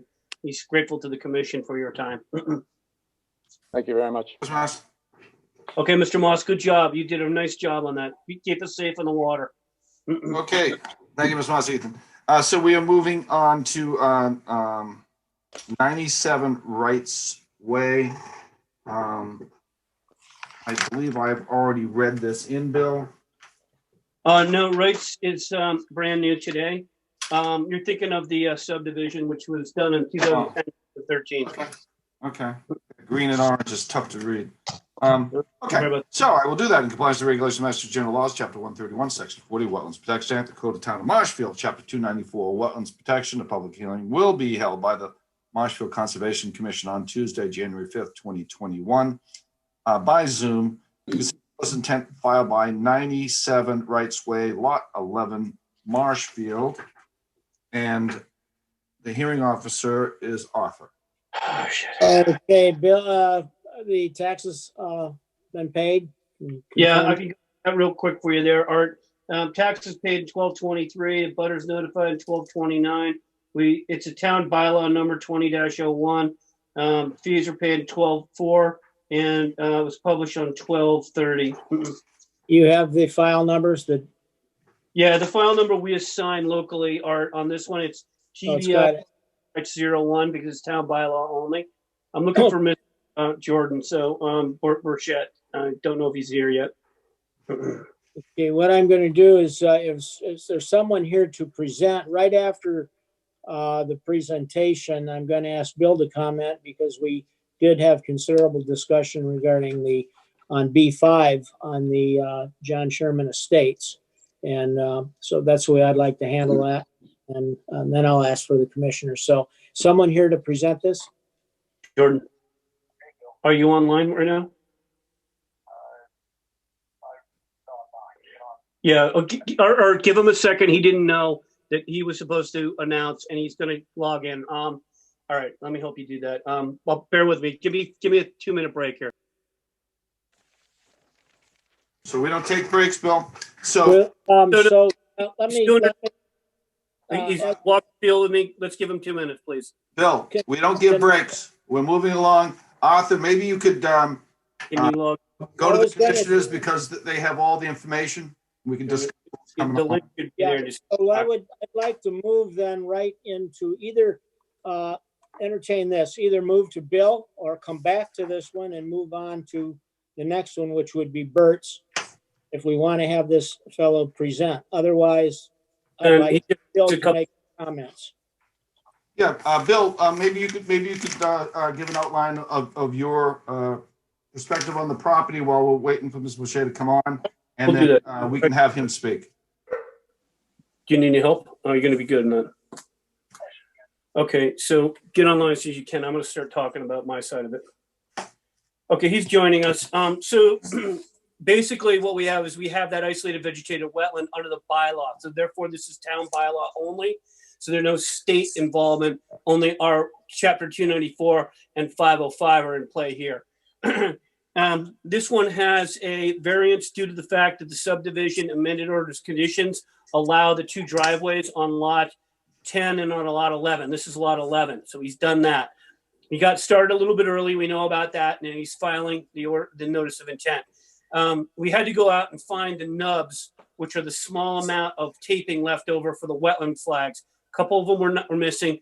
Greg Morris and I had the same problem with Lot 9 when we were out there. We were able to find most of them. We had to replicate one. In this case, we replicated 3 because the things get blown around. So we got all the flags up, and it to my satisfaction, it has reestablished the wetland line. So we have that in the field. Basically, what's going on here is I asked him to put up some erosion control because we have dirt coming down the street. You heard about the fencing problem and the posts. Mr. Driscoll made the point that they could be alternatively 4x4s, whatever. But in the case of Lot 11, the original plans had them way up gradient of the 100. However, the language of the lot, the amended order of conditions says they can go down to the 50. So that's confusing for somebody. He stopped at the 100 where he was able to go down to the 50 in one case. So that's a benefit. However, he encroached a little bit on the fencing with regards to what the plans were. I think he has a valid argument that, you know, the language of the special conditions clashes with the plan sheet 18, for example, which we talked about at length with the John Sherman Estates. Lastly, I would think that there's not much room for mitigation other than putting up the conservation markers that he's posting right now, and you'll see them on the plan of record that he's presented, prepared by Bob Rigo, Riverhawk Environmental. You might consider mitigation plantings with native plants on the front entrances of the 2 sides of Mr. Borchette's property as a potential mitigation option if you're so inclined. And that's sort of it from my perspective. I think he's going to be joining us momentarily, and I'm looking to see if he's online yet. I don't see him. I'll have to call him again, see how he's making out. So one of the things that I wanted to discuss was this mitigation. And that whether or not we could, if we go for that mitigation, which I think is a good idea, that if we're going to have a wetland scientist design this, we need a mechanism to approve whatever the design is going to be if we review it. So we have to come back to that, I believe. Either that or allow Bill to make the decision to accept it or not. So I'm sort of asking the commissioners, asking Jim our position on that. Commissioner Arthur, may I speak? Yes. You should be getting. So given it changes each time. History on that, Bill, would you mute please? That what are we mitigating? In some areas, he's twice what he's supposed to be. Others, he's a little closer. I'm not sure what activity the applicant did in this case that we are seeking mitigation for. Not that I'm against it, but I don't know what he's offsetting. Well, that's sort of what I wanted, what the wetland person was offering, what they're going to design, and what this is mitigating. So the question is, do we get that proposal and come back to us? Yeah, what I'm saying is I don't know what he's mitigating. What activity is he doing that he's mitigating? So I'm confused somehow why the administrator is asking for mitigation from a personal perspective. Maybe we can throw it out to the other commissioners because he clearly is putting the markers farther out than he's required to do. Bill, you want to comment on that? Maybe go with the commissioners are and let's see what they say. Well, okay. All right, Bert, comment? I believe, Jim, what it is that the driveway is inside of the 50, which there was a variance granted on that. That's why, this can go forward. We have to permit it, but I think we can require mitigation, and that's what we're speaking about, I believe. Right. I'm fine with that. I just want to make it clear for the record why we're requesting mitigation. Okay, Mr. Burkett just joined us. He had some trouble with the access, but he's on board now. I'm going to fast track the summary if you don't mind, Mr. Hearing Officer, real quick. Jordan, you there? Wait a minute. Whoa. I don't want to lose sight of this. We've had some discussion on this.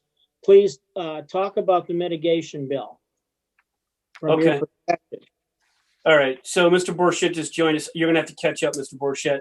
So from my perspective, I think the fact that we're going to get the markers is going to partially be equivalent to what the intent of the original subdivision order conditions were. So he's kind of cleared beyond in an area that was part of the subdivision's fencing and posts, but he left the large standing trees, the mature trees. So that's the upside. You could ask him to mitigate in there, but it's beyond the 100. I don't recommend it. Okay, I just don't. I would say that if you're going to do any kind of planting mitigation, you might do it at the entrances on the two sides of the driveway, because those are jurisdictional to the isolated vegetated wetland.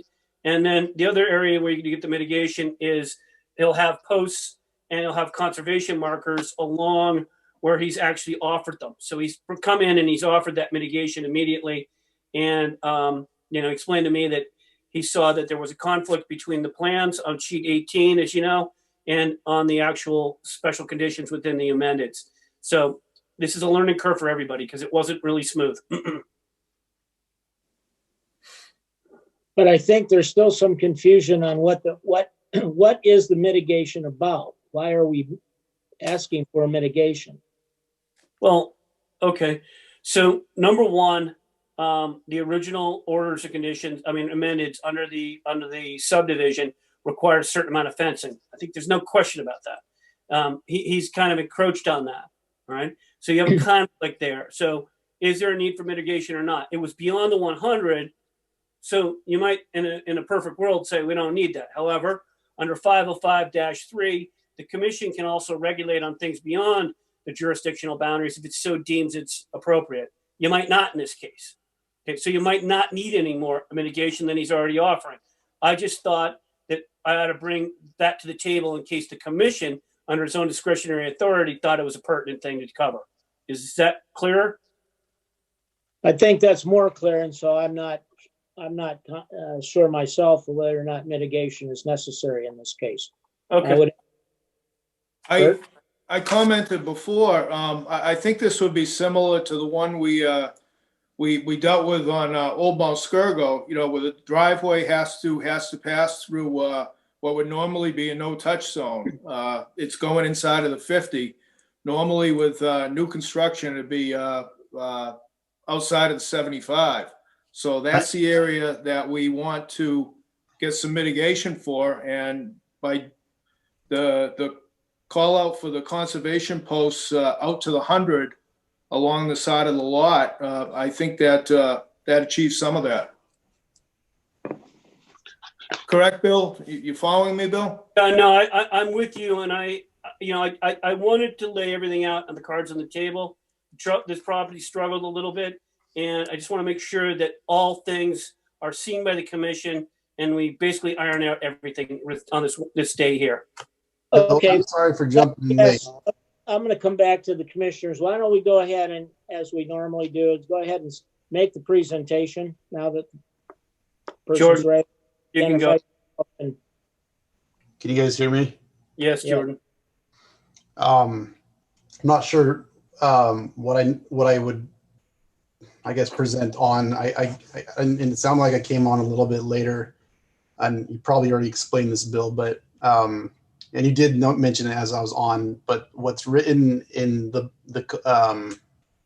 order of conditions says that the post and marker fence shall be at the 50-foot buffer zone and no encroachment should go beyond that. But as Bill noted, what is drawn there is the post and fence is not concurrent with what is said.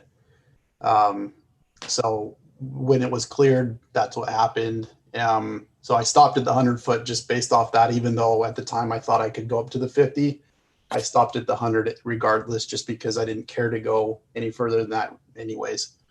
But what am I supposed to typically present on? Is just the request for the... From a construction perspective, the best capability you have.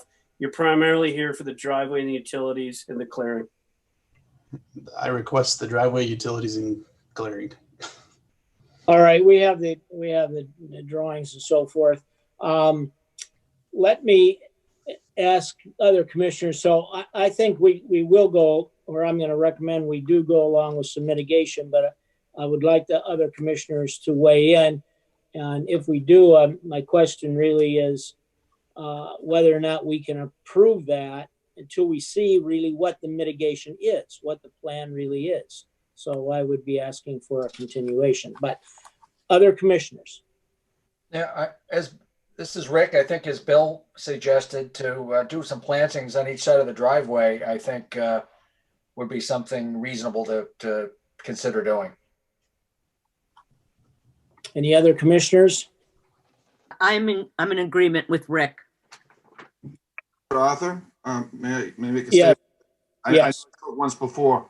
I think we're at the point here where we could close this out this evening, not have to get wetland scientists, not have to have plantings, although we may be able to do it ourselves with Bill's recommendation. Ms. Borchetta would be agreeable to that. Ms. Borchetta is willing to give us mitigation from 50 to 100 feet. That is a significant mitigation in my mind that he could go down to the 50. He chose not to, and that he is going to put the markers at the 100. We're doubling our conservation conserved area around that wetland. I think that's excellent mitigation for this property. I don't feel we need any more if he's willing to put those signs up there in perpetuum. And I think we can be done this evening. That's my comment on. So if that were the case, I'm going to go back to Craig and Rick on these plantings next to the driveway. The thing is, if we are going to have, if we accept what Jim said, that's that. If we're going to go for other mitigation, like these plantings, it would seem to me that we have to see what we're approving. Not just say, put some plants in. Right, great. So I guess Jim does have a good point. I would like to hold the commissioners on whether or not we go that way or whether we want to do the plantings. Why don't we start with, Jim, it does make sense what you're saying on that amount of mitigation, but if we could have both, that seems to me a good way as well. And probably a better way, because I'm listening what Bert said, and I do remember that other drive that had to go through wetlands in order to get it in, and the other mitigation that we have. So I think we could have a win-win here by having both. Yeah, I guess. I think more is always better, obviously. I think if he'd cut to the 100, if we had the option of a few plants down on the either side of the driveway, or give us 50 feet back in exchange for a few plants, we'd always take the additional area protection around the isolated vegetated wetland over some plants at the end of a driveway. I'm reflecting on what Jim's saying, and I think he's actually got a point. You can never replicate what nature's already done. So I've offered you all the tools, and the 50 to 100 that he's talking about is well established, and you can't go in there with your life and get that done. Nature did it for you. So I think he's got a point. Jordan? Yeah. Is he on mute? Would you be agreeable to what Jim has proposed, as well as some plantings along the edge of the driveway? I respectfully say that the plantings along the edge of the driveway might be a moot point. I think you might have to see it to understand why I say that in person. I have no problem with the markers that it was, from day one, as I read it in the order of conditions, that was my understanding that I had to do it all along. And that's why I was planning on doing it at the 50-foot marker as it was stated, but again, I had no need to go beyond the 100 anyways, and that's where I stopped at. But I don't know how much effort is necessary for the plants, and ultimately, if that's what you guys think is necessary, I'm not on the board, but I don't personally think it's necessary, even if I were to try and put myself in your guys' shoes, having seen it and been there. Maybe Bill knows exactly what I'm talking about with how thick it goes from the driveway into the area. Bill, you want to comment on that? the trade-off in the space, you know, you're picking up a little bit inside the 50 to 75, and you've got a bunch of activity that happened in basically the 100 to the 150. You know, they're not the same values. So I would say the mitigation is an over mitigation to what was lost. I think that what Jim's saying could fly. I just didn't want you not to have all the information in front of you, because if you don't have this debate, it's not open meeting law, then, you know, in another case where it's actually more grave and we're impacting the 25 or 50, that has to be mitigated. But the 100 to the 150, I'm just bringing it to your attention procedurally. You don't have to go with it. I would say what Jim's offering is sensible.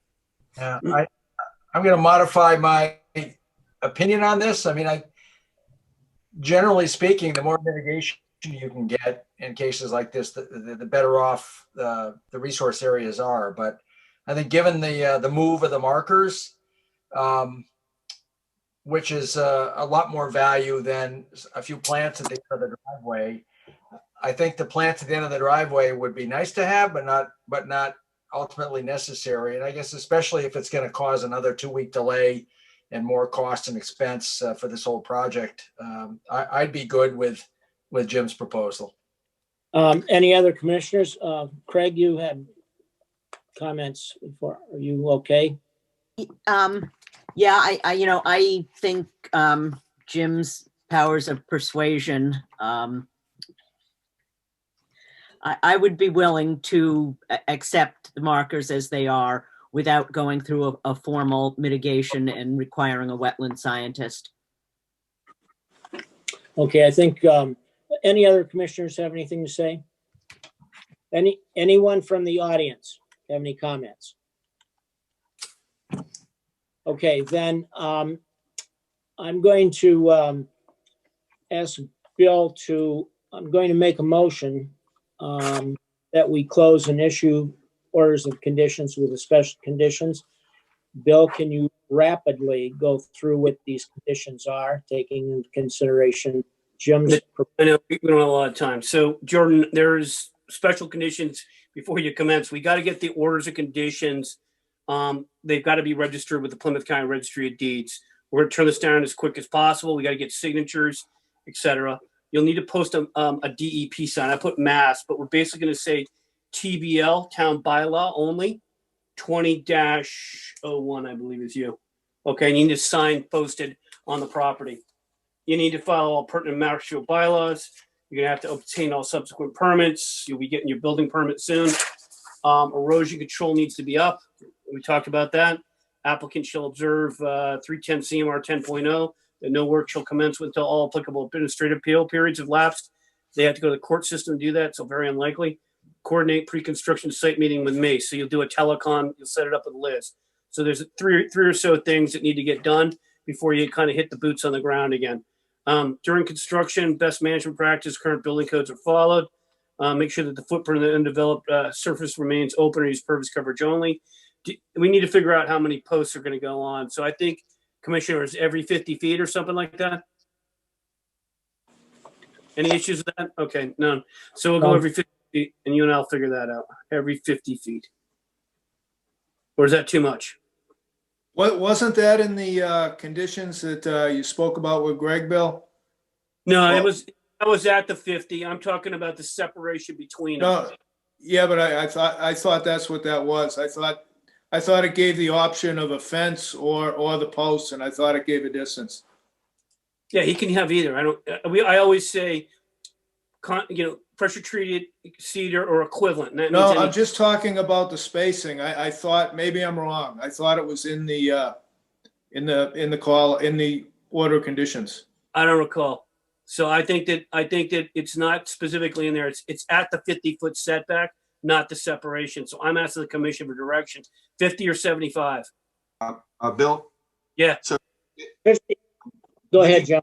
Consider the 50 feet additional mitigation if you want, a split rail fence.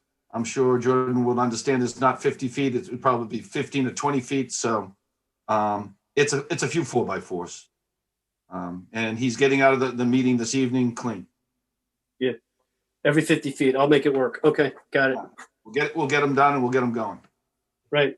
See the conservation administrator for any work within the 100 in the future, blah, blah, blah. Ensure the footprint, after the construction of the work, ensure the footprint of the undeveloped subsurface remains open or pervious coverage only. And at the conclusion of the work, take out the erosion control, and that's it. Okay, so I made the motion. I need a second. Second. Second by, thank you. Sorry, Okay, Jeff. do a roll call. Start with Susan. Susan Karen, yes. Greg, Craig Hanafin, yes. Joe, Joe Ring, yes. Rick, Rick Carber, yes. Bert, Bert O'Donnell, yes. Jim, Jim Kilcoyne, yes. and Art Loggy, yes. So 7-0-0. All right. Jordan, get in touch with me, please, and Liz, we'll work through these things so we can get going. I appreciate it, guys, for everything. Sorry, the link, I thought it was a reoccurring link, but it changed on me. So appreciate your patience with me and have a good evening. Thank you, you too. Take care. All right. So the next one officially on the agenda is 2032, which is 56 Foster. We all know that has continued to be charged with the denial without prejudice, number one. So we'll move on to the DPW Dyke Road, which is temporary support. Hearing officer is Commissioner Rick. You don't need to read the legal ad or read the. Do I need to read the legal ad on that? Hold on a Oh, second. I'm on a new one, yeah. Let me see. Orange and green again. I can't read that. That's my All problem. right, I'll fix it. Commissioner Rick, I appreciate that. In compliance with the regulations of Massachusetts General Laws, Chapter 131, Section 40 of the Wetlands Protection Act, Code of Town of Marshfield, Chapter 294, Wetlands Protection. Public hearing will be held by the Marshfield Conservation Commission Tuesday, January 5th, 6:30 p.m. by Zoom. Consider a notice of intent filed by DPW Dyke Road. And now the hearing officer is Commissioner Rick. Thank you, Tim. All right, so this is the brand new NOI filed for DPW or on behalf of DPW by Environmental Partners. It is for the imminent repair of a sluiceway and some tide gates that travel under Route 139 of Dyke Road and connect the Green Harbor River with the Green Harbor Basin. And contend with the tidal flows that go back and forth. This is a sorely needed repair job. This thing was built in 1872, was modified in the 1920s, was repaired last in the 1960s, and here we are 2021. And DPW is going to do a repair so the road doesn't fall in. And there's a very nice, very complete plan that was done by Environmental Partners. I also met with Rod, who so kindly, Rod Procaccino, the town engineer, who so very kindly took me through the key elements of the project. So I guess the butters have been notified. I know I saw from Liz, there is a file number, and I guess they're exempt from taxes, correct? That's correct. And your fees were paid on 12 for Gatehouse Media 12/2. And it was published on 12/30/2020. You're all set there, Rick. Okay. Rod, do you want to share the summary of the project, or somebody from Environmental Partners? Yeah, I'll just introduce Ziad Carey from Environmental Partners. Happy New Year. Ziad will give you a brief description. We'll try to keep it as brief as possible. So Ziad, are you there? Thanks, Rod. I'm here. Good evening, everyone. Again, my name is Ziad Carey. I'm a consultant working with the town with Environmental Partners Group. Let me, if I could share my screen, this should take only a couple minutes. Okay, hang on, Ziad. Let me find you. There you are. Co-host. All right, should be coming in now, Ziad. Thanks, Bill.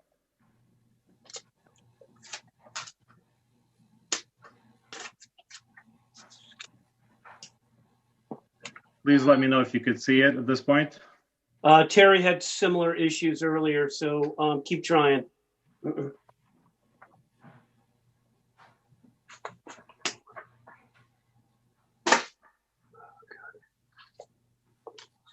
Coming along now, Ziad. All right. Yeah, perfect. It's only a couple slides, just a brief history. I guess it was discussed at the The site right here, the sluice square was built back in the 1800s, and the last repairs were completed in 1960. There is currently two barrels within the culvert. You could see and highlighted up here. The width is about 6 feet for each barrel, and the length is about 42 feet from the riverside to the ocean side. Total 42 feet. And the height is about 16'6". So the work will be done. Back in 2019, 4th of July, we were able to walk down there to inspect it. We have some photos I could share with you here on the screen next. But this basically, what we're looking to do is do a temporary repair.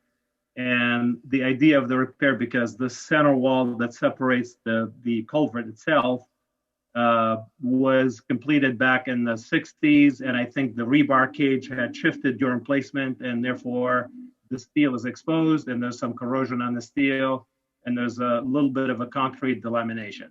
So back in 4th of July week of 2019, we're able to walk down there with a little bit of dewatering. We're able to draw the water down to about a foot from the invert of the culvert, and be able to assess only this barrel down here to the bottom of the screen. But from the next bunch of photos I'm going to present here, this is a look from the inside of the culvert. Down here, there is a sewer pipe that runs on the bottom. Further up, about 5 feet from the deck, there is a water pipe that runs on the riverside. The temporary repair basically will consist of this is the face of the wall that I was talking about, the delamination and the concrete, the steel exposure within the center wall. This is what kind of triggered the repair, and the idea here is the full fix of this wall to be able to thicken the wall, add a rebar mat, and then add a concrete layer from the top down to the bottom of the barrel. And this is how the intent for the full-time repair. But on the in the temporary fix, the idea is to put these jacks. There's a company that does the shoring system, and it's a pretty quick. It's basically a screw jack, and then you support the deck from underneath, and the bottom would be secured to the base of the slab, and you could see it would be anchored to the underside of the slab, and then of course to the wall. So this is basically the idea. It shouldn't really take very long. You isolate one compartment at a time. There is no dredging, there is no excavation, there's no really in-water works. The only thing that would be installed in water would be these bases for the jacks. And when the permanent repair is ready to go, there is a fair amount of permitting to be completed with various regulatory agencies. And then when that's done and the funds are available, I guess the final repair will be, the permanent repair will be complete.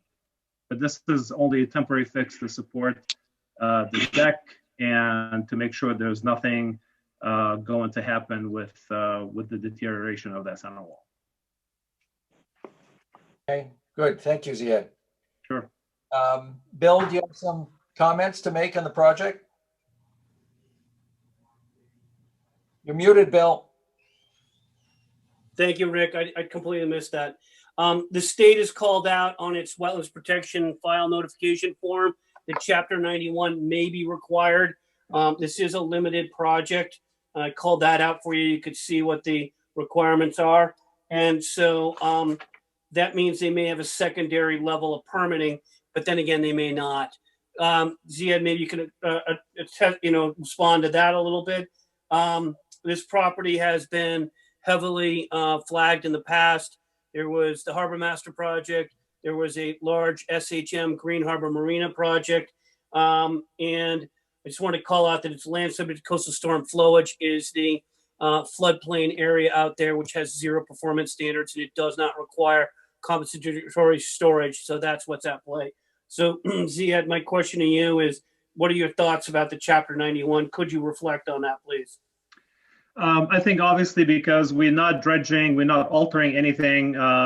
It's a limited project at this point. For this purpose, for the temporary support, the Chapter 91 most likely will not be required. We have a call with the Army Corps of Engineers scheduled for tomorrow to discuss the scope and discuss the path moving forward on the permanent fix. But I could envision that DEP could come back and the 401 and perhaps 91 would be required when the permanent fix is completed. But for this purpose, Okay. All right. So I'm going to put in a comment based on that provide written confirmation to the conservation administrator of any permits that Mass DEP or other agencies require. And what that's saying there is if there aren't any, you do nothing. Okay. Just let me know. Ziad, how long will this repair be good for before something more permanent might need to be done? Slab shoring and temporary shoring that could last a year or 2 years. There's nothing there that prevents it from going a little further. I mean, this is a tried and true system that works. People use it all the time. It could be used for more than 2 years perhaps, but I don't think the intent, and Rod could chime in on this, I don't think the DPW engineering is looking to keep this for more than a year or two. It might be a problem funding wise. I'm hoping it'll go 3 years I think it probably would if we pick the right type of material. But it's all about funding. We're going to try to get some funding outside, maybe through the state, dams and seawalls or a small bridge. So that might help, but we're talking about $1.5 million. I would say minimum to do the repairs that we need to this structure. The pricing has gone up since 2 years since we've inspected this. And so we're hoping to get at least a couple of years out of this while we look for money. And right now the town doesn't have it. They were able to give us some. And there's a lot of other structures that need work as well. But so I would say that, this temporary structure will be there for a couple of years anyways. I'm hoping that we'll try as soon as we get, funding. There's also this whole issue about, what to do with the structure, whether to, repair it, whether to replace it, whether to enlarge it. That all comes into play too. So there's other grant opportunities that might come up that you can take advantage of if, there's other benefits to increasing size or whatever. So we'll be looking along those lines to see if we can get additional funding. Rod, quickly, it's Bill Grafton here. So you guys have studied this pretty well prior to this project as well. You looked at the flows and the fate of the project. So you have a pretty good library or inventory of background on the project. So could you just give a 1-minute synopsis on that so the commission has more familiarity, because you will need a full project at some point in time. Right. So John Ramsey, I think, Applied Coastal, Yeah. done a hydraulic study on this in conjunction with the additional tide gate that we had put in and all of the monitoring equipment that was put in prior to. Some of it's not operational right now, but it was for a long period of time. So we got some good information, and they were able to use that information to do their hydraulic study.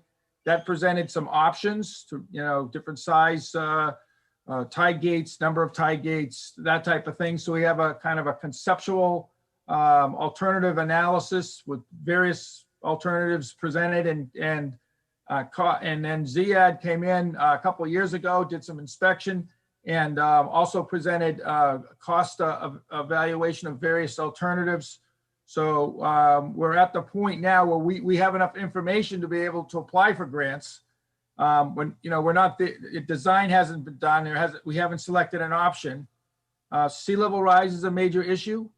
So those types of discussions are covered in the initial study that was done, but continue to be an issue here because this structure drains the backwater during like a quarter of the tide. So as sea level rises, you start to decrease that draining capability of this, and So, within, 10, 20 years, we're going to have to probably do something. So there's some issues here. So, but I think we're probably going to end up probably getting enough money to repair this, unless Yeah, you're in a bad spot. We get it. And so he's doing a temporary project, but there is plenty of volume of studies and Rod's own institutional knowledge ready to move forward, provided funding is available.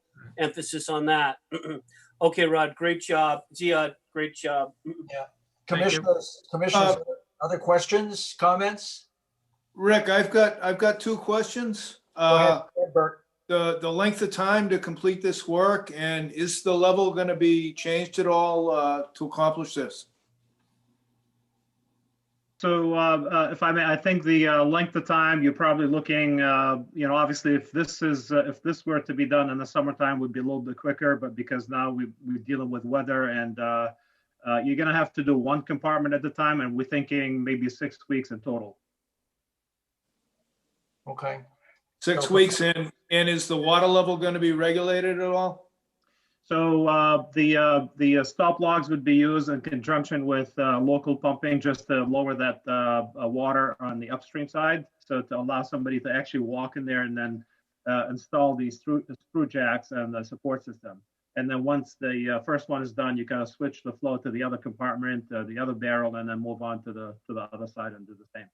Yeah. How deep is the water So the water fluctuates, of course, with tide, but then you could control the tide on the downstream side. And then you'd have to contend with the water coming in. There's some seepage coming from under the footing, under the foundation. You'd have to, use pumping in conjunction with stop logs on the upstream. And we're able to get it down to less than a foot in the summer of 2019. And I think we should be able to do the same here. So the upriver side, is the level going to be changed at all, or the stop logs just going to stay where they are? Yeah, they'll stay where they are. Okay, so the level of the Green Harbor River is not going to change. Correct. Well, I would like to get it down a couple of feet if we could, and we have done that in the past. So it would help us out a tremendous amount, because we do have a lot of leakage within that structure, through the wing walls, through the floor, and the less differential we have in water levels, the better the dewatering effort. So it just based on past experience, we'd like to lower it at 2 or 3 feet or so, and it has been done several times, and it's not that difficult for us to do it. We just in fact, we'd like to even there's some blocks on the #1 tie gate that were put in prior to us putting in the adjustable tie gate, which we regulate the water levels with. The first tie gate has blocks in it, and you can't adjust it, and so there's additional flow being allowed to go back and forth there. It was always the prior commissioner, Concom agent. It was his wishes that we remove those tie gates. We just tie gate blocks and just operate and manipulate the water levels with the adjustable tie gate. That would allow us to lower it even more. So we have some adjustability with the adjustable tie gate, but we could probably go another foot or so. So we usually operate between -1.5, something like that. I'd like to go down to like -3 if we could. And we've done that in the past under various tides and whatnot. So and the way we're probably going to operate this, so the contractor probably going to be working during low tide. Yeah. So take advantage of the low water and not have to fight the tide and the seepage that comes in, and it's difficult because that structure is deteriorated. Yeah. Okay. We have to deal with the better. Other commissioners, questions, comments? Okay, we're clear. Any comments, questions from the public on the project? Don't hear anybody? Okay. My compliments to Ziad and Rod for a great NOI submittal and all the detail. I actually enjoyed really reading it. So somebody does look at the hard work that you do, the good work that you do. So maybe we'll move. Thank you very much. We'll move forward with this project. Bill, could you share orders of conditions on the project for us? Bill, you're muted. Thank you. Ziad and Rod, great job. I'm throwing in also the possibility that you might need floating turbidity barriers. We do this with the dam projects. And so I'm saying deploy if necessary. So we have that available. So whatever erosion control you need to do that in the front end. Okay. Obviously, before starting the work, there is a pre-con needed, Ziad. Either you or the construction person or Rod need to set that up. Ensure best management practices are followed, deploy the floating turbidity if necessary, and at the conclusion of the work, take out any erosion control so that like we see nothing but footprints and we take nothing but photos, you know?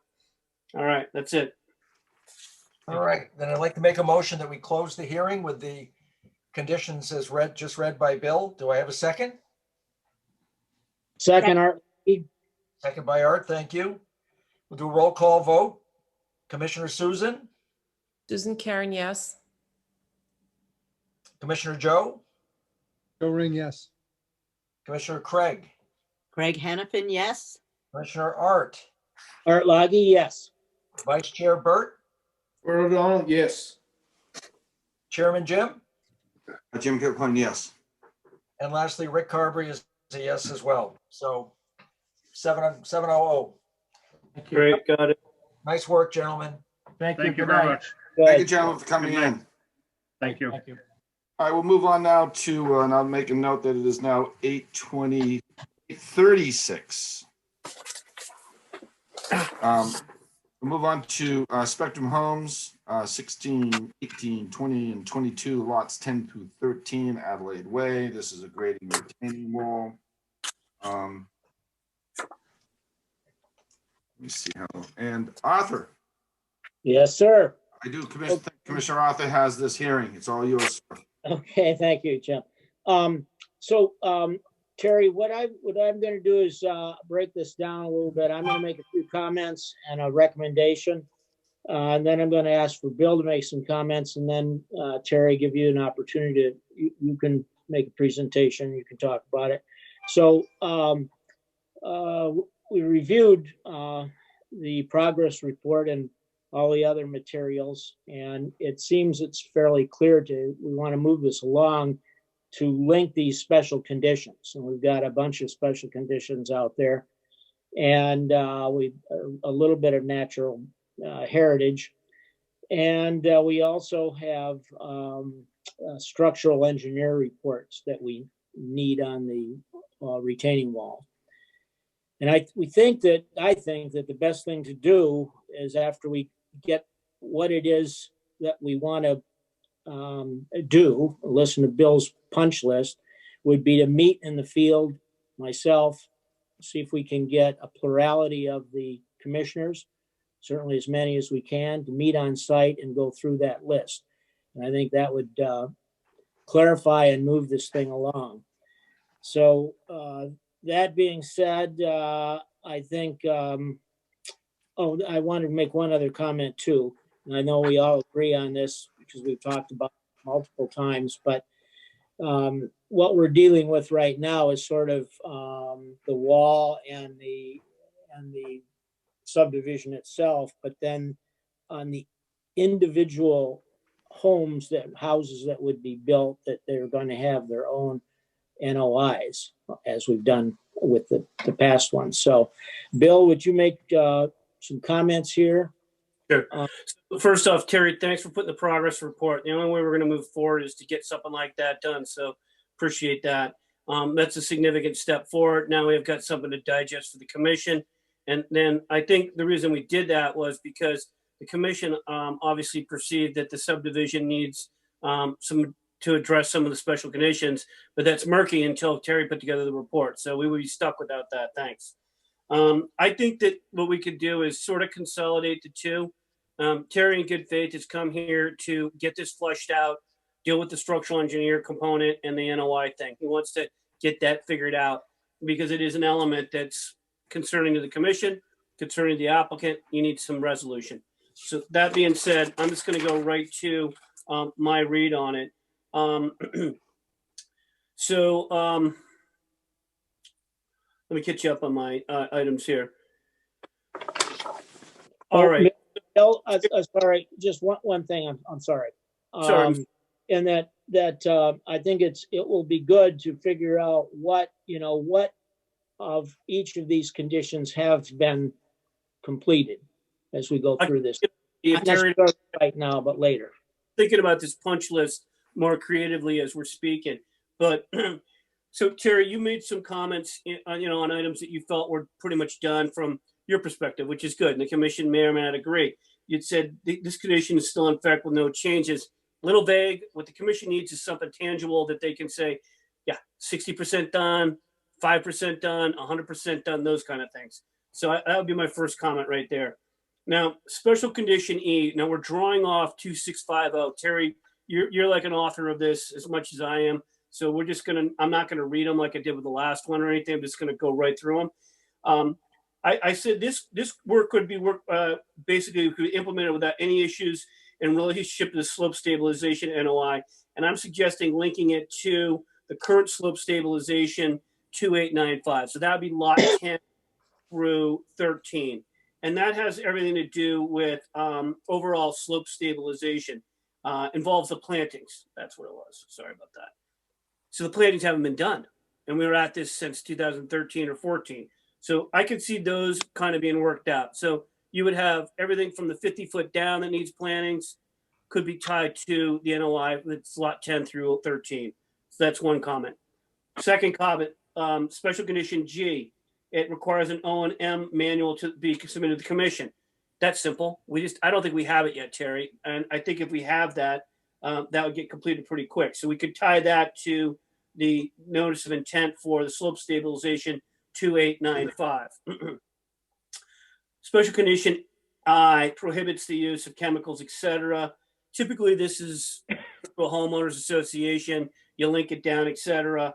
But I think what we could do is the individual house lots for 9, 10, 11, 12, 13, maybe in 14, we could tie that in there because they're going to be the ones that are most likely to have an impact down gradient, depending upon how the structural wall is actually produced, vegetation that might be able to absorb any chemicals, because we know that you can tell people whatever you want, and then they may end up doing things. We had some issues with the 50-foot setback with one of the other property owners. We had to remind them where they were. They pulled back. So I think that one should be tied to lot 9, okay? That we basically say that it doesn't need to be to lot 9. We could probably strike that one. That one's going to be creative on. Thinking about this, that one we might have to get creative on. I'm going to put down creative. Okay. I think that could go on each individual lot. So more I think about that. Special condition J. It involves a natural heritage. They have a conservation and management plan. That's a big elaborate plan. It's got general conditions. It's got special conditions. It's got its own agency, which could be handling that. There's certain things that we may want to see done. The commission may not want to involve that with any special conditions. If you do. Order, Mr. Hearing Officer. Yes. Are we going to go through 11 of these? Because he said he was going to be brief, but we're getting examples. Okay. So that's what I was going to suggest. I don't mind if it's going to be brief, but if we're going to go on and on, and we're going to take 2 or 3 minutes, that's 23 minutes just to go through these. So we wanted to be brief. We can you can get a list together. Can you be briefer, Bill? Yeah, I want to burn through it so we can just have some dialogue with this guy who put this together. Can you be briefer, Bill? I can be more brief, yes. There you go. Okay. So I'm on J. So natural heritage may or may not need to get tied in. Okay. That one is up to the commission. Creative. Okay. Special condition K. Conservation markers along the 50. I think we got most of it.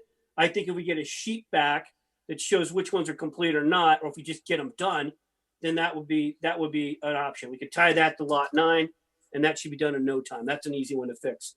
Special condition O, I thought the response was a little confusing.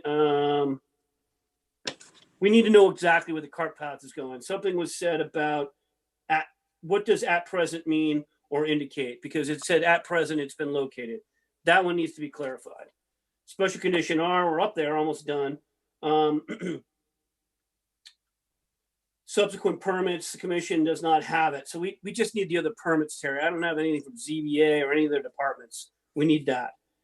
Special condition S, involving delineating missing parts of the wetland delineation. This line actually expired on September 23, 2017, as per SC 422650. I suggest getting me in the field. We review this and we get the commission to restore the full wetland line, because I haven't looked at the stuff in the back that Bob Gray called out back in 2017. That's that one. Summary. Yeah, the lots. I think the individual lots should be individual lot NOIs. That was the intent of this, in case there's any other issues with the subdivision that aren't being resolved. It's an opportunity for the commission to ensure a property that got clear cut, which it wasn't supposed to, is also restored in a healthy way and gives a vibrant lifestyle for new homeowners. Comments about lot 9. The wall, I believe, linking the special condition. I said basically the planning shall take place under the care of a qualified wetland scientist on the lot, and tie that to lot 9, SE 42-2893. And then there was comments about a structural engineer. The building department needs it. The Board of Health needs it. I think for getting this done and the commission to resolve this large scale change that's consecutive from lot 9 through 13, you should have a structural engineer involved. So it's designed, you get the plantings you want, if you want any plantings or lawn, whatever, and you know that it's solid and it won't have any issues. Yeah, we had asked for that last time, Bill. So and it's on the plans, just to make the point, but the commission needs to potentially get that involved in the design. Terry's showing you everything from the aerial and that perspective, but no, there's I've also, already said we wanted the structural engineer report. last point. Okay, is that it, Bill? That is it, sir. Okay, so I'm going to, I want Terry to talk, make some comments, and then, but before that, Terry, just any other commissioners have any comments on this? Really wanted to move it along by getting into the field, getting Terry a list of things that we'd like to have, and then nail it down. Anyone else? Mr. Hearing Officer, I just have a quick comment, if I may. Okay. Yeah, this goes back to our previous discussion for ongoing conditions for subdivisions and how important it is to stay up to date with ongoing conditions, be communicating back to the commission, the administrator with ongoing conditions, subdivisions. So everything goes smoothly, so we don't get near the end and there's all sorts of issues. I applaud Terry for putting this together, and I look forward to the team getting out in the field to resolve all these issues, so both sides are happy. Thank you, Mr. Hearing Officer. Okay, Terry? Would it be rude if I asked for a couple of minutes to finally present? No, that's what I said, because this is important to me. No, I appreciate it. It is to the rest of, that's why I prefaced it saying I was going to make some comments. I was going to have Bill make some comments, and then to have you. What I didn't want was to have you make a presentation like we normally do when there's all these other issues, and then not get the resolution that we need. And so I was trying to get a resolution to this, but go right ahead. We weren't in any way trying to not have you present what you want to. Well, I'll be extremely brief. I'm not even sure I need to call up the plan because I think everybody has had an opportunity to look at it, although I can. But to be very brief about it, to hit on the high points, yes, I agree with meeting on the site. I think that's absolutely conducive and helpful. With respect to the wall being structurally engineered, that has to be done in order to pull a permit and build the wall, which would be done through the building department. We double check with Andrew. Andrew issues the permits on any structures, whether it be building a house or something like a retaining wall that requires a building permit. So he as well is going to require a structurally engineered plan. You'll have it one way or the other, whether you condition it, whether you have it in hand prior. It is going to be a structurally engineered wall. Some of Bill's comments, I think I'll just wait and go back. Some of his questions and comments, I'll wait and go back on with Bill. Just in general, anything that I said that the condition still stands as is, you have a lot of perpetual conditions in there. So I just simply said, they don't change. This filing doesn't change any of them.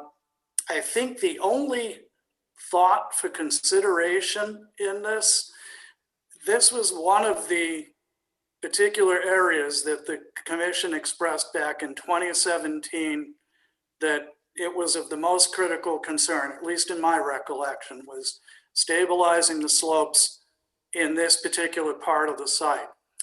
And the grading scheme that we've designed for this across those lots from 9 through to 13 and 14, which you now have 13 and 14 pretty well stabilized. You have a reprocessed base down there, which will be the driveway and the adjacent area to your footpath. The footpath has the concrete markers in showing where it will be. Is that particular area being the steepest part of the site and accessing directly down to the wetlands have the greatest amount of stabilization. So in general, the slopes above the wall are intended to be a 5-to-1 slope, with the slopes below the wall intended to be a 3-to-1. The height of the wall itself wouldn't exceed 6 feet clear grading in any one location. In many locations, it's 4. One thing that I think would be worth examining in the field is I stopped the toe of the grading within the already disturbed area from where we've created the basins and the drainage swale along that base. I stopped it at the 50 foot. But I think if the slope on the downhill side, if the commission has a concern about the stabilization of the slope on the downhill side, I think were you to extend that grading out in some areas just a little bit, you're really working in an area that's already disturbed. It's still bare ground. Some of it's growing back, and it would bring you to the edge of the basins. I think you could flatten those slopes. And then what we could do is simply shift our plantings or realign our plantings so that we place them along the slope, and you'll have a little bit flatter slope at the bottom. And I think that's something probably best explored out in the field when we can actually stand there and look at it, but it's just something to think about. And that's pretty much it. I mean, as I said, Mr. Gibbs he's reached out to a couple of structural engineers. He's in the process of lining one up now. With the holidays, it was a little tough. Guys were taking some time off. So you will have a structural engineered plan as part of the final result. You know, and I guess the only other thing I think I would like to table for the moment is, I know in condition M, it talks about filing a notice of intent for the grading through this. And your houses and your septics are all going to be, with the exception of lot 9, which we filed separately, we file, everything else out there will be greater than 150 feet for houses, decks. Septics are all in the front yard up against the street. So I don't know if the commission would consider, once we settle this item and clear up the subdivision items, when we get down to pulling permits for individual houses, this may fulfill that condition M. Maybe something like an RDA would be acceptable, because I think what you will find is you may get yourself into a conundrum where you now have as many as 3 open orders of conditions overlapping each other on these lots. So it's something I just ask you to consider at this point. Right. So I think I've been sort of the hearing officer in the beginning on this project, and going back, I think you summarized most of that the early stuff, Terry, the grade erosion situation was very important. The cart path right of way, I know we talked with Greg early on, back we tailgated and so forth, and that's been very important. Want to see if that's nailed down, and then the individual NOIs for each of the lots as they come out. So I think if you could set up a time with Bill and Liz, then we can try and get as many commissioners as we can. It would be good to get, like we said, a plurality of the commissioners on site and go through these things. I did want to ask for any other commissioners if they have any comments, and then I'd like to get anyone from the audience or for the public. No. Any other commissioners? No, good. Okay, anyone from the audience, the public that might be on tonight? Yes, Greg Gibbs from Yep. Spectrum Homes, the applicant. Yes. I guess just a few comments. I think of utmost importance, like we've been talking about, is stabilization of the area. We're trying to do that by getting these NOIs, and it seems like, the process keeps getting pushed, which is difficult to, get this completed. A few things that I guess are confusing to me. The structural engineer design, for me to pay for a structural engineer prior to even knowing if the commission's going to approve me putting a wall in place seems a little bit strange, especially when it's the purview of the building department as far as the structural integrity of the wall. And I guess just, a few of the things that Bill had mentioned. I mean, it seems like we're tying a lot of the overall subdivision conditions. You already have a recorded document and a means to enforce if I was in violation of anything in the order. And I guess I just don't understand why this never came up with lot 2. It never came up with lot 15. We're trying to move this forward, but we're getting prevented a bunch of times. I mean, we had 8-month delay prior when the predecessor to Mr. Grafton had left and Mr. Grafton came in. We did the after the fact clearing NOI. We closed out, order conditions. I paid fees that I wasn't even supposed to, but I was told that I had to, otherwise my life would be a living hell. We keep pushing and pushing and pushing this project off, and at some point I don't even know how to finish it. Financially, it's becoming impossible. So make a few comments on the structural, the reason on the wall, Greg, just so you don't think we're just jerking around or anything. The concern that's been raised is that these retaining walls, especially in a grade like this, may not be designed properly and may tip. Well, none of us are engineers. But the effects, the reason we're concerned about it is because the down slope effects, if the wall doesn't do what it's supposed to do to the wetlands down below. We're also concerned, which we did not come up tonight, but we asked last time, and we'll talk about it more in the field maybe, is that we're concerned that just grass alone is not going to be the proper long-term fix, that there should be some other vegetation. I know the land is trying to come back on its own. A lot of this wouldn't have happened had the whole thing been so clear cut. I mean, that whole area was just devastating. Well, I hear what you're saying on the clear cut, but to rehash what we've already been through when we closed out the original order and opened up the new one, we had the kickoff meeting with all the town officials, and Jay Wennemer was present. Mr. Guimond, the town planner, had brought up the fact that he didn't see a conceivable way to build this project without clear cutting the lot. We all agreed. Mr. Wennemer was by the site once a week, never made any type of note saying that we were in any type of violation. So, it's clear that he was in agreement with what happened. The site itself, I mean, if you look at the plans, the only thing we had to clear cut the northerly side because we had to construct the retention areas. We had to clear cut lots 12 through 14, the areas that we did at least for the construction of the road. We had to have 9 clear cut. So the only possible place that we couldn't clear cut was 10 through 12. So the 3 lots, and those lots, the issue that was going to occur, like we build these the rain gardens, you know, now we try to clear cut these things, we're going to destroy the rain garden work after the fact.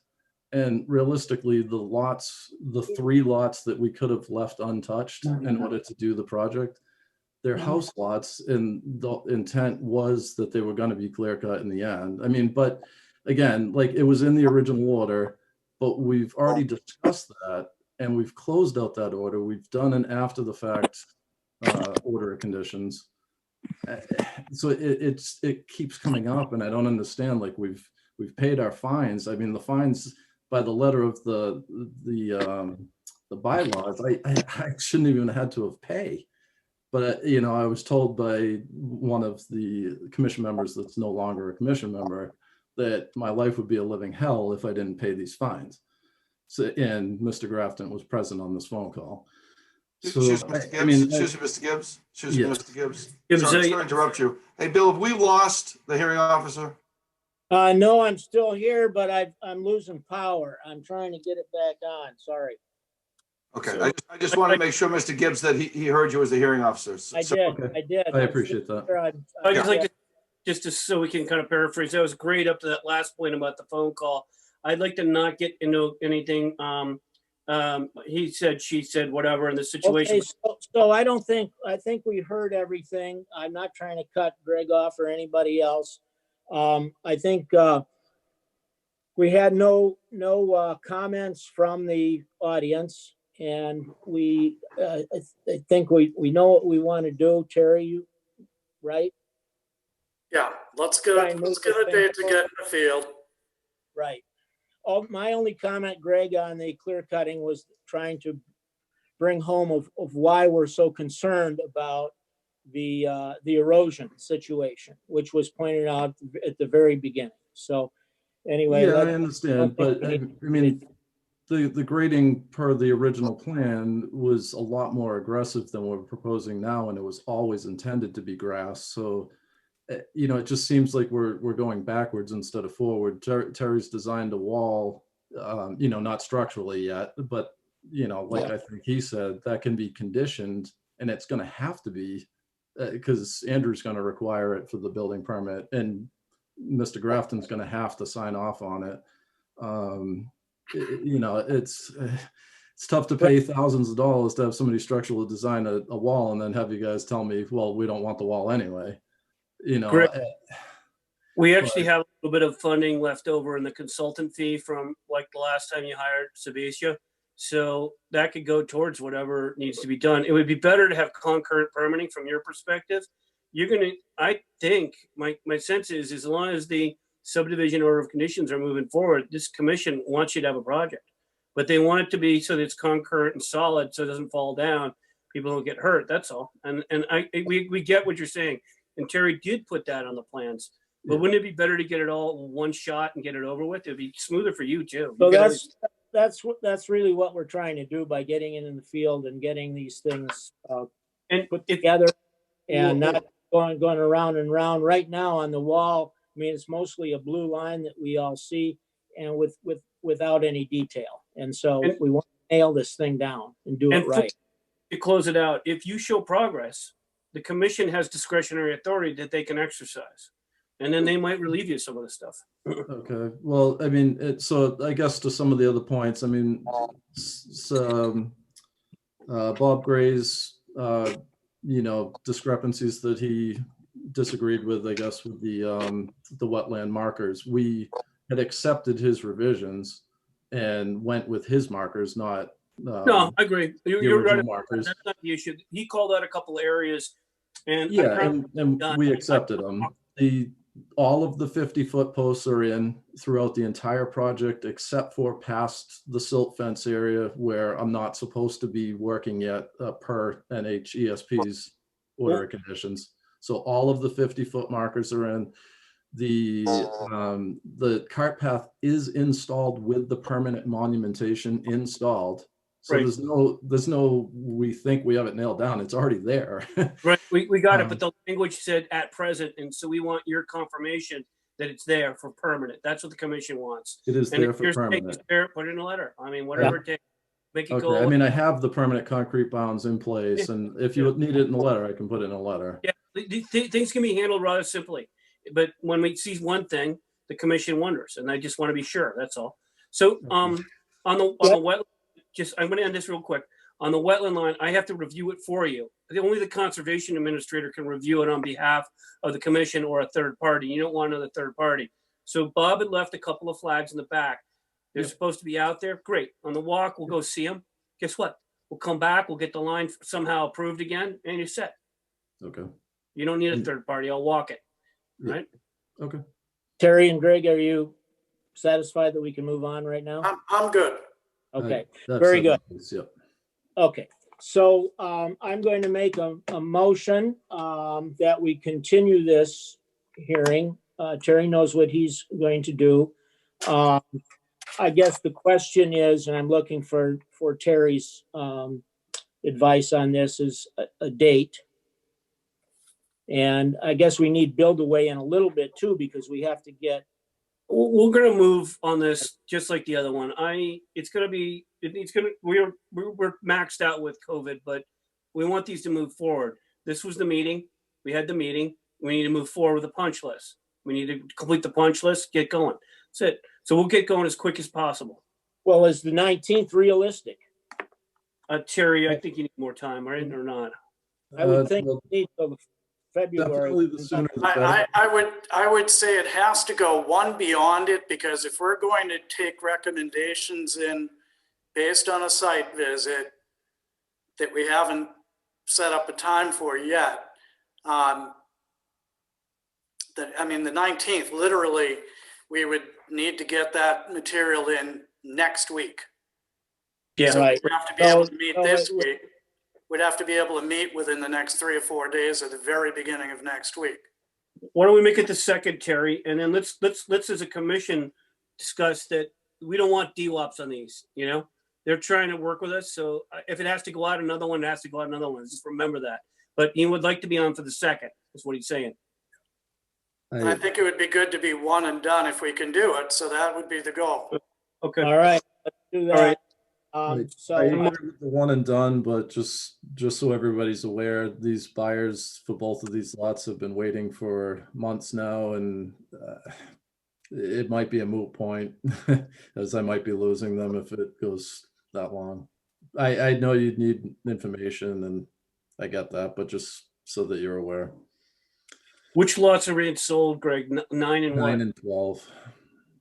12 is going to be part of. I got you. So maybe there's no conditions on a 9 based on that. I don't know. Get creative. Who's your second there? My fear is I lose the buyers. I lose the ability to build the lots, and then this goes on for however many years. This is everything for you, Greg, and then you get. That's where it goes. We'll get the meeting pronto. Who's your second, Art? So I'm making a motion that we continue until February 2nd, and I need a second for that. Rick Carberry, second. Thank you, Rick. Okay, let me do the roll call. Rick.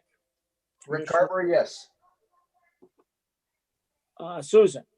Susan Karen, yes. Craig. Craig Hannafin, yes. Joe. Joe Ring, yes. And Jim. Jim Kilcoyne, yes. And Art Loggy is a yes at 700. Okay. I'll vote too, Art. I'm a yes. Oh, sorry, Bert.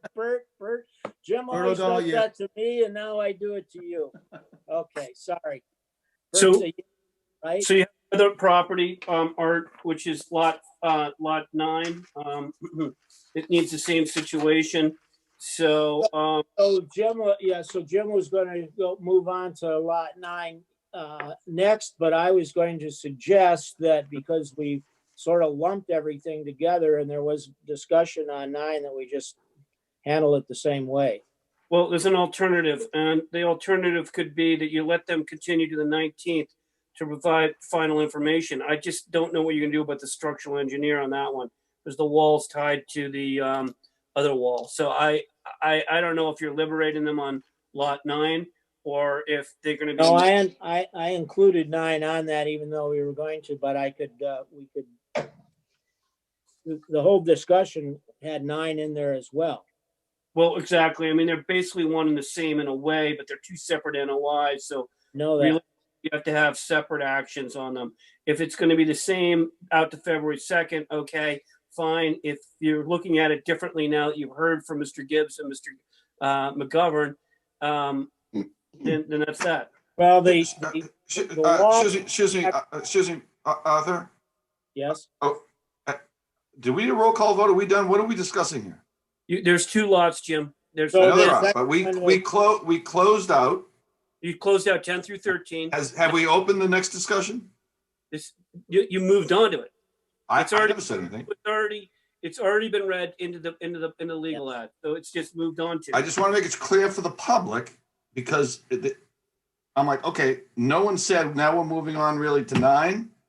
All right. So we're officially moving on to 9 now. We're done with the previous discussion. Arthur is the hearing officer for this. Arthur, would you please continue? Yes, I will. And so some of 9 was discussed. 9 was discussed in our last discussion, and also things came up earlier on it on business.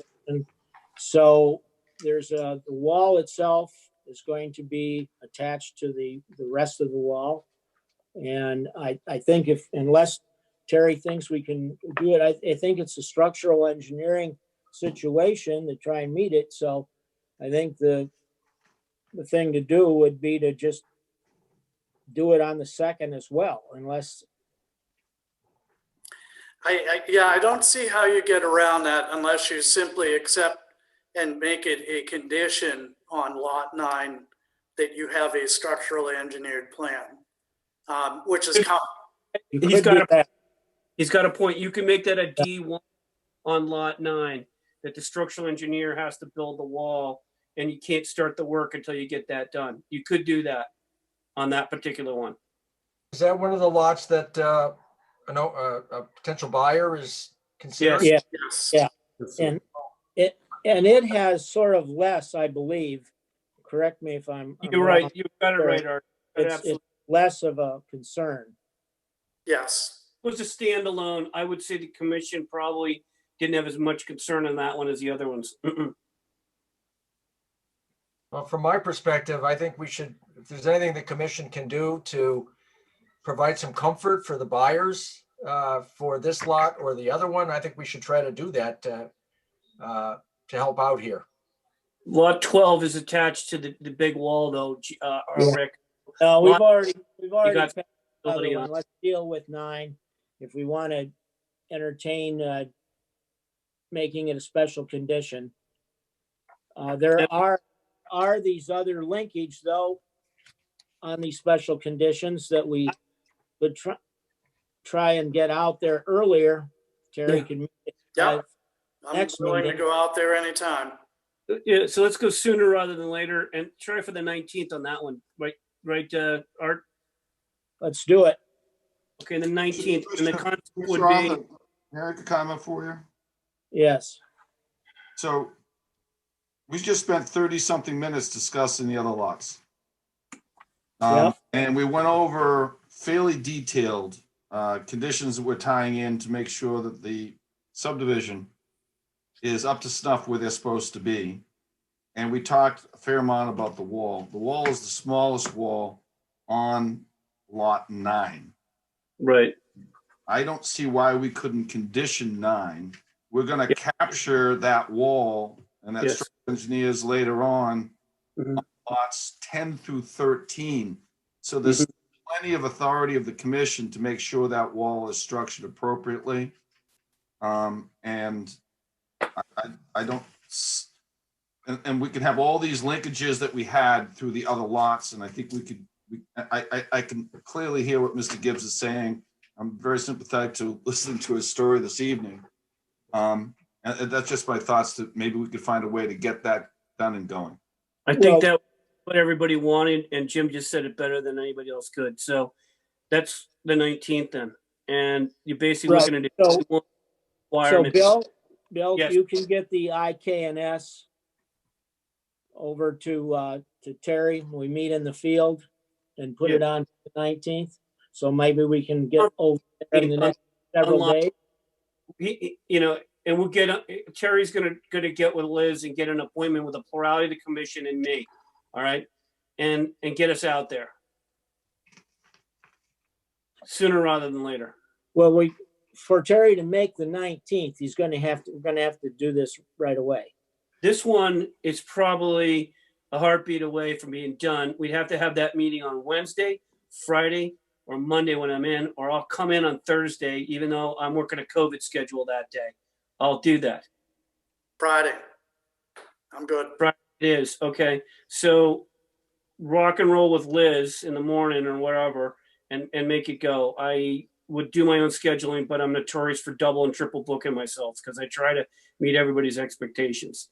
So she does my thing for me. Terry, you're saying Friday? I can be there Friday. All right, please put me on the invite list. I'd like to come out myself.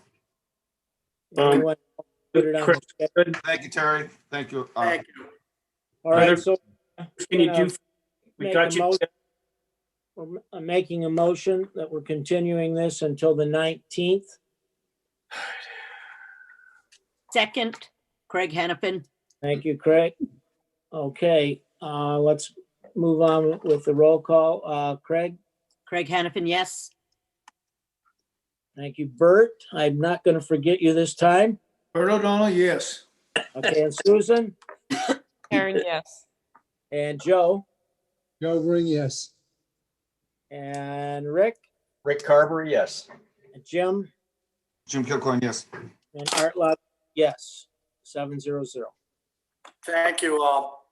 Thank you, everyone. Good, Terry. Good night, everybody. All right, Thank audio. you. Greg, hang in there. We'll get this done for you somehow. Thank you. Appreciate it. My buyer suits. Okay, so we're moving now on to 2023, which is Harrington 52 Carolyn Circle. And the hearing officer is Commissioner Ring. I do not read this legal ad. I was expecting that you did. I couldn't, I read it. I thought it said do read. Thank you. Let's see. This is a proposed project to determine if the conservation rules are applicable. And we have, I believe, confirmed the taxes and fees have been paid already. Correct. Yep. Said the resource areas, because of the determination requests, are unknown. There's a potential isolated vegetative wetland, potential wetland. And I think that I'd like to see if Mr. Harrington or someone representing him would like to talk. Mr. Ring and members of the commission, my name is Adam Brodsky. I'm an environmental and land use attorney. Can you hear me, sir? Yes. Yes. Excellent, thank you. I'm here on behalf of Mr. Harrington, and joining me are Brad Holmes, our professional wetland scientist, and Art Allen, our soil scientist. And as you notice, this is a request for determination of applicability. We're seeking a negative determination. That is, that there's no jurisdiction over this property under either the Wetland Protection Act or the Marshfield Wetlands Protection Bylaw, because there are no regulatory wetlands on the site. I just want to make clear, the commission understands this, but perhaps some members of the audience don't, that this is not a notice of intent.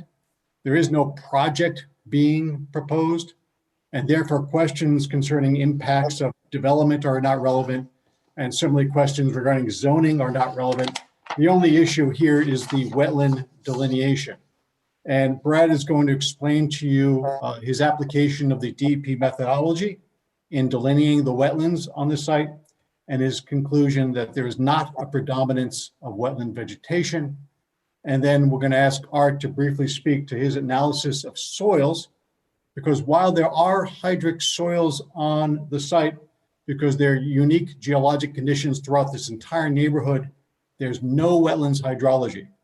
So no predominance of wetlands vegetation and no wetlands hydrology, and therefore no regulatory wetlands under either the state act or the local bylaw. So with that preface, I'm going to ask Brad to speak to the delineation of vegetation on the site. Thank you, Adam. Good evening, members of the commission. Thanks for meeting with us on site a couple of weeks ago. We were able to look at the areas of the site. I also pointed out to the commission the areas where I performed vegetation analysis plots with the data included in the RDA application that shows that the area within the plots doesn't contain a predominance of wetland vegetation.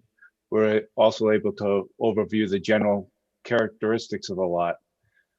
So based on what we saw in the field and is documented in our report, there's clearly not a dominance of wetland vegetation or wetland characteristics at the site.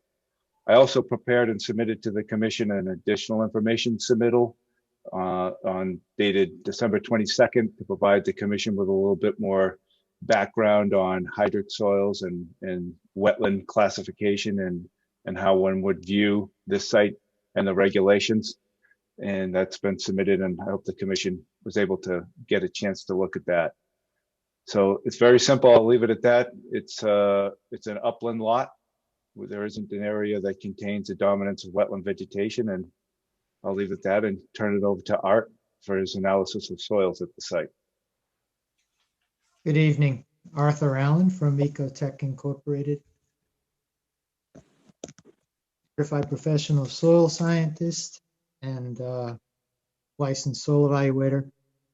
I've now performed 2 visits at the site, one in advance of the conservation site walk, and then at the site walk followed up with a letter dated December 14th, 2020, which I believe has been entered in the record. So basically, I did some background research on the site. I found that the Natural Resources Conservation Service has mapped the soils on the site and in the vicinity as a situate, gravelly, sandy loams, which are a moderately well-drained soil, non-hydric. But based on on-site observations, I found surface soils consisting of silty clays that appear to have been derived from marine sediments. These silty clays have low permeability. Basically, they hold water, they don't drain well, and these soils have developed hydric characteristics in the upper part. Basically, I'd call them anomalous hydric soils because they're on a continuous slope. They drain laterally downslope. There's no areas that pond or flow or sustain water in terms of wetland hydrology on the site, but the soils do have those anomalous characteristics of hydric soils.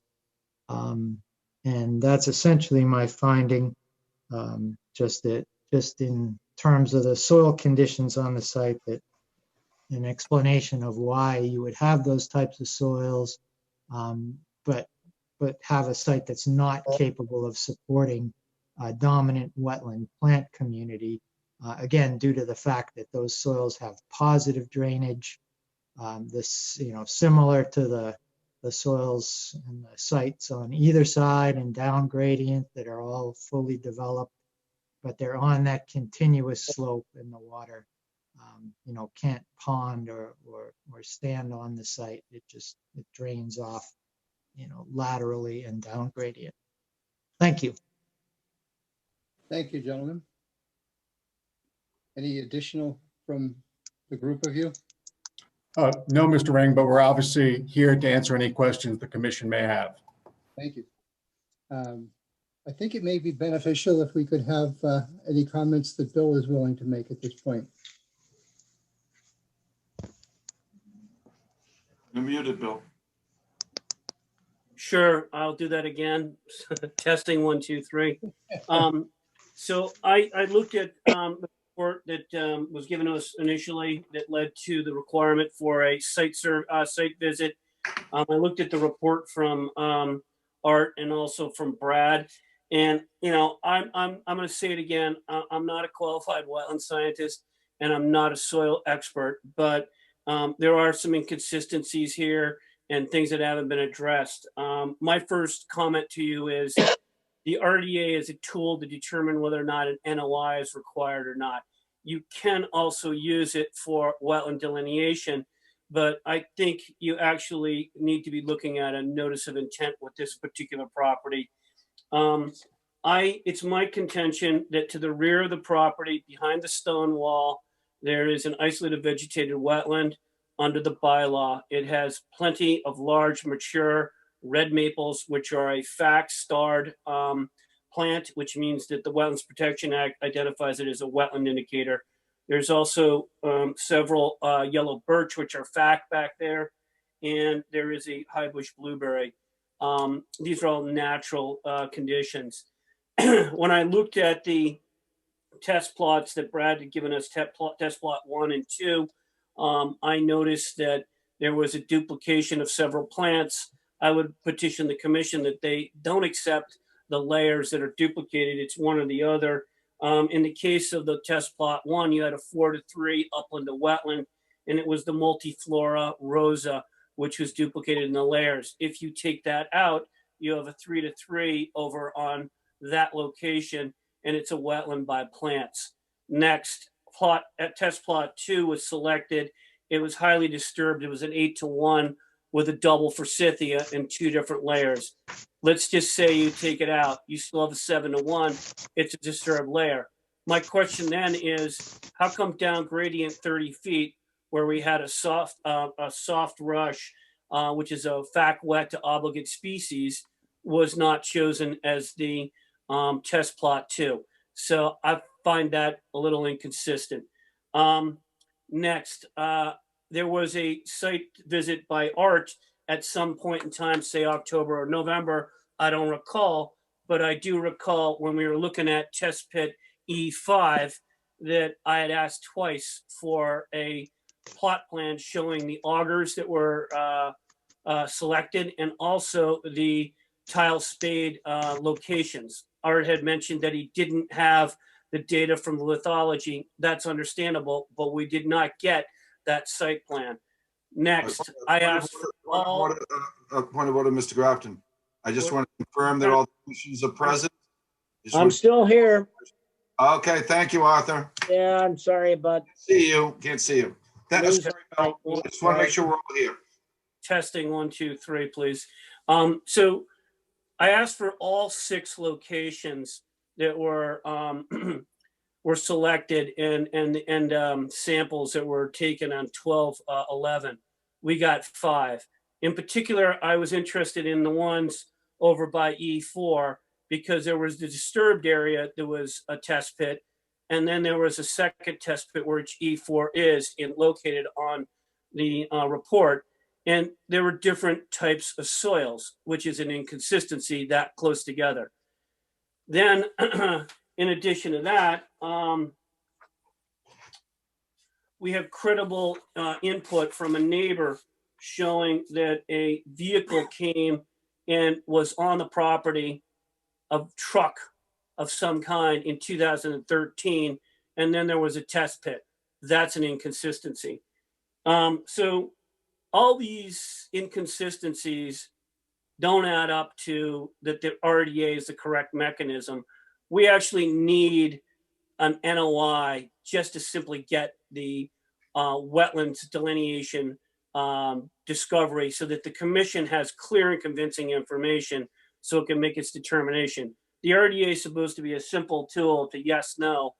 I just think there's too many inconsistencies here, and I'm not a soil scientist, and I'm not a qualified wetland scientist either. But the inconsistencies exist, And the commission needs to take all those things into consideration as well. I believe your NOI is required here, and therefore I would positive 1, requiring a notice of intent, and a positive 5 under the bylaw. That's it. Thank you, Bill. I think that I'd like to go to members of the public to give them an opportunity before we go into commissioners. Is there anybody from the public who would like to comment? And then I believe, Mr. Brodsky, I saw that your hand popped up. Any members of the public wish to comment? Mr. I think there is a guy. You're muted. You have to unmute, sir. Yeah. Okay. Sorry about that. What's your name, and would you tell us your name and your address for the record, please? Yes, it's Frank Trophy. Address is 64 Carolyn Circle, which abuts the property in question. Okay, gotcha. Thank you. Go ahead. Go ahead.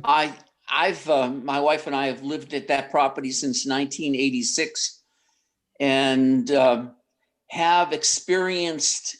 Someone mentioned that it's a downward slope. Yes, it's downward slope, and the slope also slopes into my property. Water does run off of that property. I don't know whether or not it's a wetland, but water runs off of the property onto my property. And I thought this issue was resolved back in 1989 when the town actually deemed that the lot was unbuildable. And if it was built on or any other use of the property was done, would cause potential damage or more damage to my property. Water does seep into my driveway via underground, causes a significant amount of water, which forms into ice. My driveway is ice that flows into the road. And by the way, in 1987, my wife and I had to put 4x8 sheets of plywood onto the ground so we could go around and drive on the road, because the water runoff from that lot caused soil erosion and ruts in the road. We lived there too long to know that water does exist and flows off of that land. And the other thing is, I can't remember exactly when it was either 2012, 2013. When you're talking about inconsistencies of the lot in the soil, a grader came in and stripped the topsoil from that lot, the original topsoil, and regraded it, put other topsoil on top of it. So yes, there has been some action that has changed the soil conditions of that lot. And I'm not saying that it was done on purpose or not, but the bottom line is that lot has changed its configuration in terms of the soil. Water still runs off, still runs into my driveway, runs into the back of my property, and causes primarily wet soil.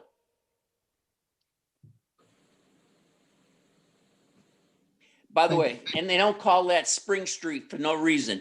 If you walk in the back of the property during the spring or summer, you will see water just gushing. As a matter of fact, if you dig a hole in the back of my yard, chances are within a day or two, that hole will fill with water. That's all. Thank you. Thank you for the comment. Anyone else? Mr. Brodsky, I believe you had one comment. Oh, thank you very much. I'd like to speak to 2 points, but then I'm going to turn it back to Brad and Art if they have anything to add. First, the RDA is the absolutely correct procedural posture for determining whether there's jurisdiction over the site. There is no project being proposed. That is what you use a notice of intent for. Yes. And so this is the absolute correct procedural way of doing this.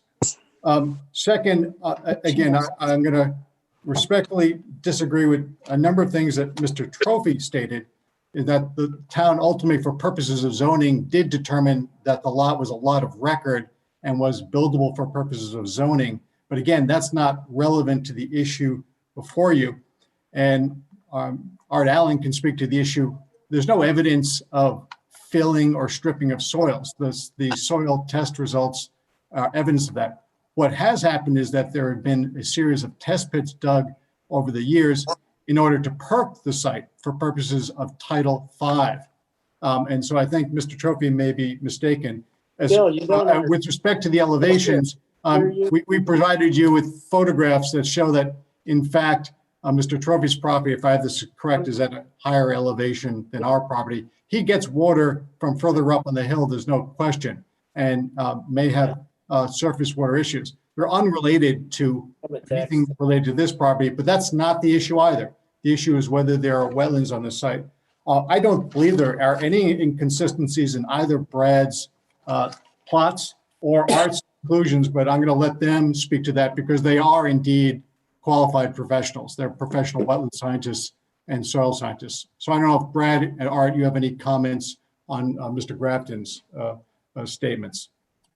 Sure, this is Brad Holmes here. Just briefly, the vegetation data sheets are the DEP's methodology for bordering vegetated wetland delineation. It's taken from the manual.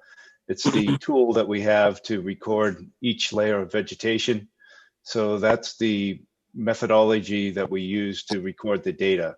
If you take out one plant here and take out one plant there from different layers and manipulate the numbers, you will come up with different percentages, but you could do it in different manners, and that wouldn't meet the criteria established to record the data in accordance with the methodology. So the data that's in the data sheets is sound and per the requirements. So that's how that was compiled. I don't think I have anything else to add. Thank you. And Art Allen here again. Yeah, Bill is correct. I was on the site the first time in October 20th of 2020. I did a number of test borings and shovel pits across the site. Basically, all of those, all of the tests that I did on the site show those same hydric soil characteristics. In terms of providing additional locations or additional data, they're not going to add anything to this discussion. And if I had soils, or predominance of soils that showed non-hydric characteristics, I would certainly present those. But everything else that I might present relative to the site shows those same anomalous hydric soil characteristics. Thank you. Thank you. Commissioner discussion. Anybody willing to offer thoughts? I'm struggling with conflicting information. Yeah, I am too. And I don't know how we resolve. I mean, I certainly appreciate the study, the schooling, and the expertise by the experts that are talking about plants and vegetation and their relevance to wetlands and soil samples and their relevance to wetlands. But those things don't square with kind of many of the other comments that have been made. So I don't know how we boil this down to facts. I guess the soil samples and the vegetation today is what it is. But it certainly seems like a bunch of things have happened over the years that don't seem to jive or make sense. Joe, could I take a stab at it? Please. What we know is that the area was disturbed. So as far as the plants, there was lawn mowing, brush clearing, perk holes. So it's a disturbed area. So that rolls us over to soils. and the soils come up hydric. I don't know enough to dispute in any way what Art Allen says about it being, from prehistoric times. But the fact is, it is hydric. And then the existing plants that we were able to see along the side of the lot, it's, again, I don't dispute Brad's information, but it's, it's confusing. And the third part is the possible off-site wetland. I didn't hear Brad comment on that at all. Happy to comment on that if I'm able to. I think at the point of order, we've got to finish commission discussion, and then we'll decide if we want to go back that route. Sorry. Okay, that's fine. You can comment at the end, but I would like to hear that. Do others agree with he should have to comment now? Yeah, I think that would be good. I know you can't see me, but I can hear you. Hopefully you can hear me. All right, so long as you're there. All right. If you could, then I would like to hear your comment. Just want to make sure we follow our order. Sure, I did review beyond the property line in the back. Similar scenario, I didn't encounter any isolated vegetative wetlands where there's any evidence of wetland conditions or dominance of wetland vegetation that's more than 50%. I went beyond the stone wall as best I could. I did cover the areas I normally would, but I didn't trespass significantly beyond the property line. Then I'm comfortable within normal operations. If Bill found something further up gradient than what I was observing, that may be the case, but it wasn't in and near the property line that I observed. Thank you, Brad. Any other comments or discussions from commission members? Joe, I think we're a little out of order. I think there's maybe some abutters from the public that want to speak. Is it the Greenlands? I did not hear them before when I offered that. If there still is. They're unmuted. They're unmuted now. I'd like to hear what they have to say. Okay, we're trying to give everybody the option, so I would go with your recommendation. Commissioner Ring, just for point of order, so we follow procedure. If we want to reach out during the closed commission discussion to hear other people speak, a commission needs to request, and they need a second. Yes, hadn't got there yet, Jim. Thank you. I'd like to make a motion that we break point of order and allow the Greenlands who are abutters to speak. Do I have a second?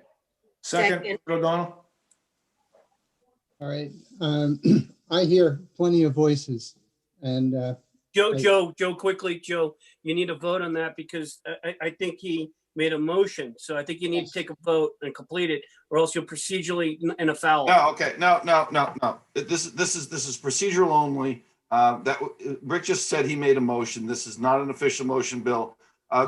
Carberry, would you be willing to restate to say that you would like to, according to the policy that we ratified, to reach out during the closed commission and look for a second? I'm not sure I can repeat that, Jim. Okay, I would like to make a motion. Go ahead, you do it. That was a joke. Mr. Hearing Officer, I'd like a point of order that I'd like to have additional people speak from the public that didn't have an opportunity at the time. And I would like to see if another commissioner would agree with it. Any other commissioners would agree they'd like to hear it? Someone else during the closed commission time? Yes. Yes. Agreed. Yes. All right. So we did that. That was just a procedural bill. That's not a voting. Okay. That's the first time you're doing that. I just want to make sure you say a motion, you follow through and do everything right. You are 100% right. It's straight procedural. all right. Is there any comment? Got the con. Sorry, we took it away from you. Is there any comment from the butters? Yep. Could I speak? Yes, you can, but I need your name and I need your address, procedurally speaking. What is your name? My name's Tom Greland, Greland. I live at 44 Carolyn Circle, and we are butters also on the other side of Mr. Trokey. Okay. I can tell, we've lived here for 16 years. We've known the property owners for that period of time. I do know that there were machines and disturbances up on that property, and there was at one point wetland vegetation, and that was removed and material was brought in. I don't know if it was for Title V septic, but it was a large portion of that lot. I also know that there's a proposed 4-bedroom house for that lot back in 2013. And Mr. Brodsky said there was no house proposed for that, but that I believe that's not true. And I'm Candace Greland. I'm Tom's wife. I also obviously live at 44 Callan Circle. And so that brings up the point of the NOI. I can also, we have imagery that shows our kids in the backyard, and there are Phragmites and loosestrife growing on that property at one time. And I realize those aren't protected species any longer, but there are telltale signs that those are wetland species, and that's what grows from wetlands typically. They're no longer there. It's a lawn. So I'd like to also know if soil samples were taken before that disturbance, and also if there was any permitting to actually go about putting in a lawn and removing and bringing in soil. Thank you. That's all we have to say. Thank you. Thank you for comments. And Rick, thank you very much for pointing out. I did not see that they were there and willing to comment. Thank you, Rick. Thank you, Graylands. Is there anyone else out there? Does anybody else see somebody out there who might want to comment? Very good. Is anybody out there? This is Adam Brodsky. I would like to be heard at an appropriate time, please. Okay. Yeah, noted, duly noted, Adam. Thank you. Any other commissioner discussion? I would like to have a comment. I find this interesting because there is some very good work that has been done, but I would agree with the prior comments by some of the other commissioners that I am not a soil scientist. I am not a wetland plant scientist, and some of this information feels conflicting. And it could just be that I don't know enough, although I've tried to go out and find plenty of information. I do see that the property is not in its original condition, and it has been altered somehow.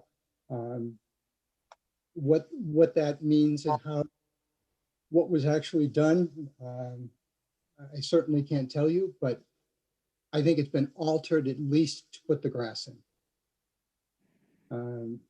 So with that, I think I'd like to allow Mr. Brodsky his response if he still has one, which I'm sure. Thank you, Mr. Ring. I just want the Greenlands to understand that we're not proposing as part of this filing a project.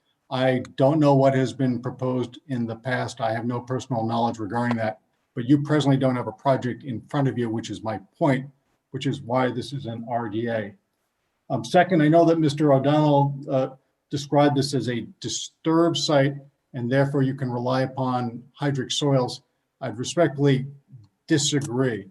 Under the DEP methodology, delineation methodology, if you have evidence of an existing wetland, and the wetland is altered such that you can't rely upon vegetation in order to reestablish that wetland line, then it's appropriate then to look at hydric soils among other factors in order to recreate the wetland line.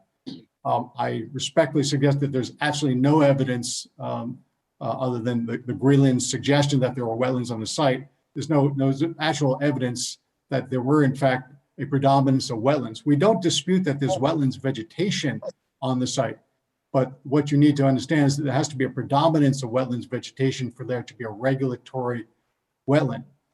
We've reviewed all historic data regarding the site. You look at the aerial photography, it looks like an upland site, and it's not, there's no evidence of an existing wetland. So we don't consider this to be a quote unquote disturbed wetland for which you're then relying upon hydric soils to delineate the wetland line. This is an upland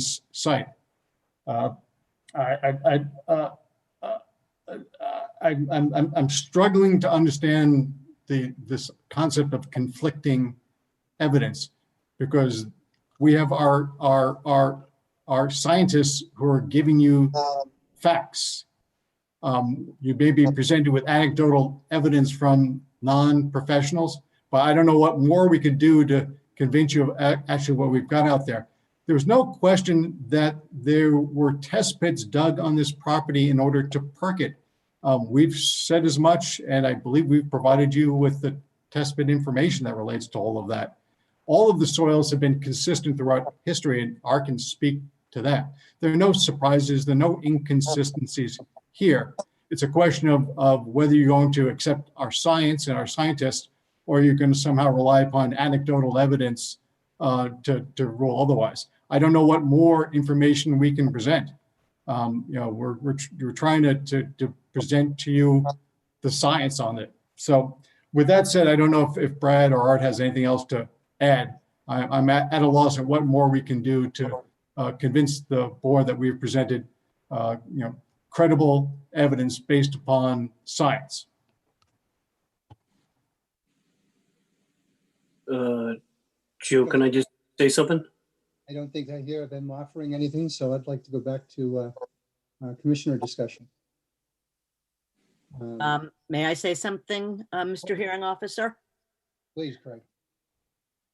I lack clarification on what's happening here. We have hydric soils and wetland plants, but we don't have a wetland. I have herbaceous plants that are also shrubs and woodies that are in direct conflict. This is beyond my ability to parse. I need better information. I agree with you. So from here, isn't the issue, I mean, if the science says today that it's got the right soil and the plants make sense for it to be upland and there aren't wetlands there, that may be true, but how do you reconcile what the abutters are talking about of clearing, disturbing, filling, adding topsoil, maybe taking a wetland out, years ago, with the intent to try to make this a buildable lot. I mean, I would imagine that's the intent. So I'm struggling with how do you square up, even though it's anecdotal. I don't believe the abutters would, I believe the abutters are telling us what they saw. They've been there, two different people on both sides, but how do you square up the history with what it used to be with what it is today? I suppose there's a lot of property where you could make modifications to it and get it to pass, right? And is that what's happened here? and that's This something we know the answer to. yeah, and this is Art. I know you can't see me. Can you guys hear me? Yes. The letters Okay. are. Yeah, I'm having a little problem with my battery here. But I've heard everything. I've been out to that site, and to me, I think it, it has been altered. It looks to me that it was probably wet before. I also am somewhat confused in what's going on, but I do feel that I would err on the side of saying that it has been altered to the point where it may be no longer as fitting the category of a wetland, but I'm very sympathetic to the comments that have been made of the past history of it. And so I would be looking for an NOI on this. At a minimum, I think that it is something that I would want to put onto an altered site so that we can learn more about it and make a decision based on a little bit more investigation. So how about a poll? Would people be interested in an NOI or a positive one for the bylaw which is an altered site. And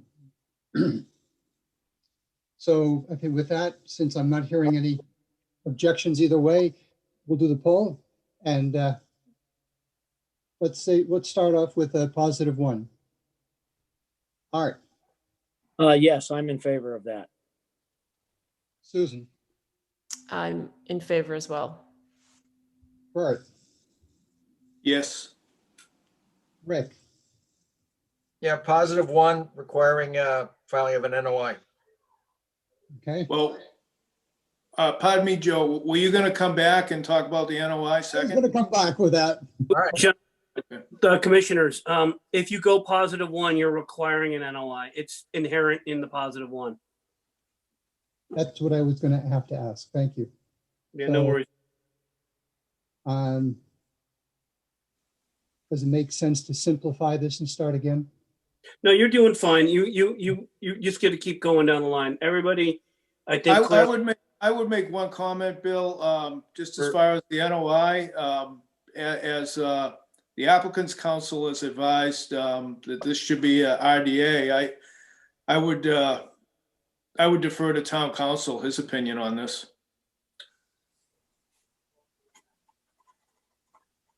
As far as RDA versus NOI, as far as what it is. I would actually say that the commission has the discretionary authority. People like me provide suggestion. People like council provide opinion. The commissioners decide. Yeah, Mr. Hearing Officer, may I make a comment? Yes, please. I didn't get the poll, but I am pretty torn on this.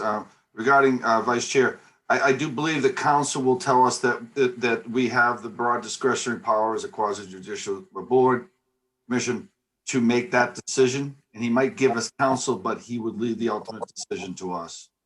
Thank you. Yeah, I think that's where he'd go. I really do, Bert. Good clearinghouse on that. Thank you. Yeah, to me, I struggle that this is not a functioning wetland as it is.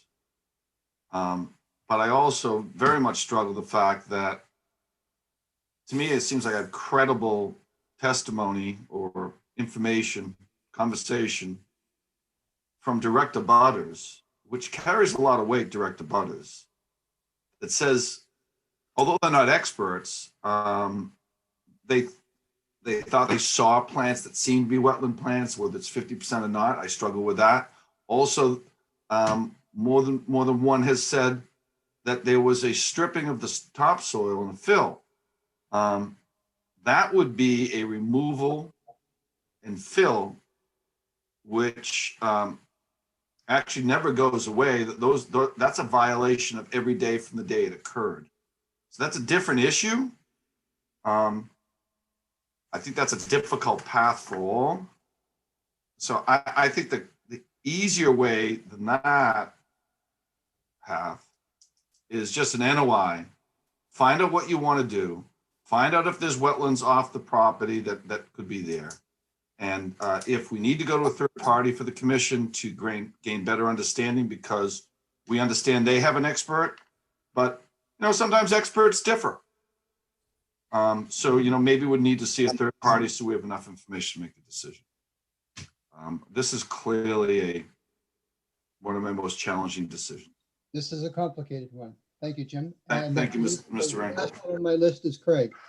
Not that you're the last, it's just you're the remaining one. Thank you, Craig. I would vote for positive determination 1. Okay, just so we're clear, I didn't hear what Jim said about the +1 or not. I heard a lot of good. Yeah, I would go for +1 or enforcement for potential removal and fill. Okay. But I would prefer not to go down that path. I think it would be an easier path to go to just an NOI. So to complete it, Joe, you need to complete. Yes. So just as a comment to Jim's last statement, if somebody came up with credible evidence for fill, and I could go that route, but I'd certainly prefer not to. And I think the more fair route is to go with the +1 and a +5 for the bylaw. So if there is no objection, I would like to go the direction of the +5 and a +1 and a +5, which would allow them to file an NOI. Is there any thought on that one? Would it be? No, because if it is, if it's a support, I'll make a motion and then we'll. Yeah. So you're taking. You already had a poll support for the motion. So sorry, Joe, you took it one step further. You added +5 to that. That might be your motion. You polled this group on +1. So I just like you to conclude with your +1 conversation, and then you can make your motion as appropriate later. Okay. I believe that everybody supported the +1. In the middle of the +1 discussion, there was also an addition that if we voted for +1, we were by default going for a +5. True. Well put. Okay, I understand. So you're +1. Yeah, so I'm +1. With +5 as the outcome. As Okay. the When okay, I understand, but I just want to make sure there's Poll no. carries unanimously that direction. So if there is no objection, I would like to make a motion to close this with a positive determination number 1 and a positive determination number 5 for the bylaw. Art Loggy, I'll second. Thank you, Art. All right, if following my usual tradition, you were the person who seconded, so I would like to ask you if you would vote for the motion. Art Loggy, yes. Susan. Susan Karen, yes. Bert. Bert O'Donnell, yes. Rick. Rick Carberry, yes. Craig. Craig Hannafin, yes. Jim. Jim Kilcoyne, yes. And Joe Ring will also vote yes, so that carries as a 7-0-0. We got all 7 voted? Yes. Thank you, everyone, for participating. This was not an easy one. Thank you all. Thank you, Mr. Rank. Thank you, everyone. Thank you. Thank you, Attorney Brodsky. Thank you, Brad. Very professional. Yeah. Thank Thanks you, everyone guys. for participating. This is a challenge. Was a very challenging decision. All right, we'll move on now. I think that concludes our open portion of the meeting. Make a note that it is now 10:01. Bill, we're moving to Yeah, we can burn through these. If you want me to do them for certificate you. of compliance. So that's no problem at all. So we're going to go through this, and I would like, from a procedural perspective, that I'm going to read these. If they all approve a complete certificate of compliance, then we will just vote once. All right. If it's anything different from a vote to approve a complete certificate of compliance, then we will take it separately. First one, 185C Marsh, now Newcomb, 2036 Ocean Street project construction conformance with the original plans as shown on the 218 as-built, for septic under separate orders. Suggestion we vote to approve a complete certificate of compliance. 0785 Crawford, now Brennan, 62 Kearsarge Road, I believe that's how it is. Project construction conforms to the original plans except additions of stairs that are necessary for pilings that are short by 2 inches. Vote to approve a complete certificate of compliance. Chetty, 132 Oak Street, project constructed in conformance to the original plans, and planting enforcement order is also complete with conservation markers posted. Vote to approve certificate of compliance. Hurley, 675 Ocean Street, project constructed in conformance with the original orders and conditions. Vote to approve complete certificate of compliance. Duxbury Construction, Ewart, 2862, 37 Duck Hill Lane. Project constructed in conformance with the original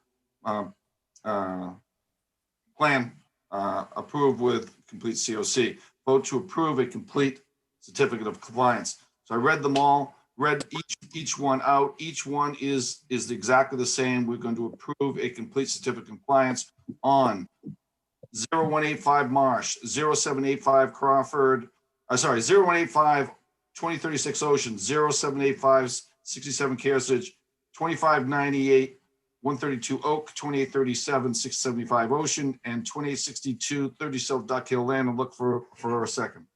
Joe Ring will second. Joe, okay, on all of them? All Yep. of them. Okay, it's carrying them down right now. Go ahead All right, and then we'll do a roll call vote on all of them. of all as stated. Arthur, Commissioner Arthur, Art Loggy, yes. Commissioner Craig, Craig Hannafin, yes. Commissioner Rick, Rick Carver, yes. Commissioner Joe, Joe Ring, yes. Commissioner Susan, Susan Karen, yes. Vice Chair Burt, Earl O'Donnell, yes. Jim Kilcoyne, yes. All right, Bill, so we have a closeout certificate of compliances. Are there any other items on the agenda this evening that someone would like to bring up? No, thank God. If not, I'm going to make a motion that we adjourn the Conservation Commission meeting of January 5th, 2021, and look for a second. Second. Craig. Susan, All do. Susan got it. She Yes, didn't know. I yes, thought I heard Susan Karen, yes. Susan, and we'll do a roll call vote Present. first. Yes. Susan, you're first. Yes, Susan Karen, yes. Commissioner Joe, Joe Ring, yes. Commissioner Rick, Commissioner Rick, yes. Thought you were gonna say Commissioner Craig, Craig Hannafin, yes. Commissioner Arthur, Art Loggy, yes. I wish I could see you guys. Jeez. Vice Chairman Burt, Earl O'Donnell, yes. Jim Kilcoyne, yes. The meeting is officially closed. Thanks, guys. That was a marathon.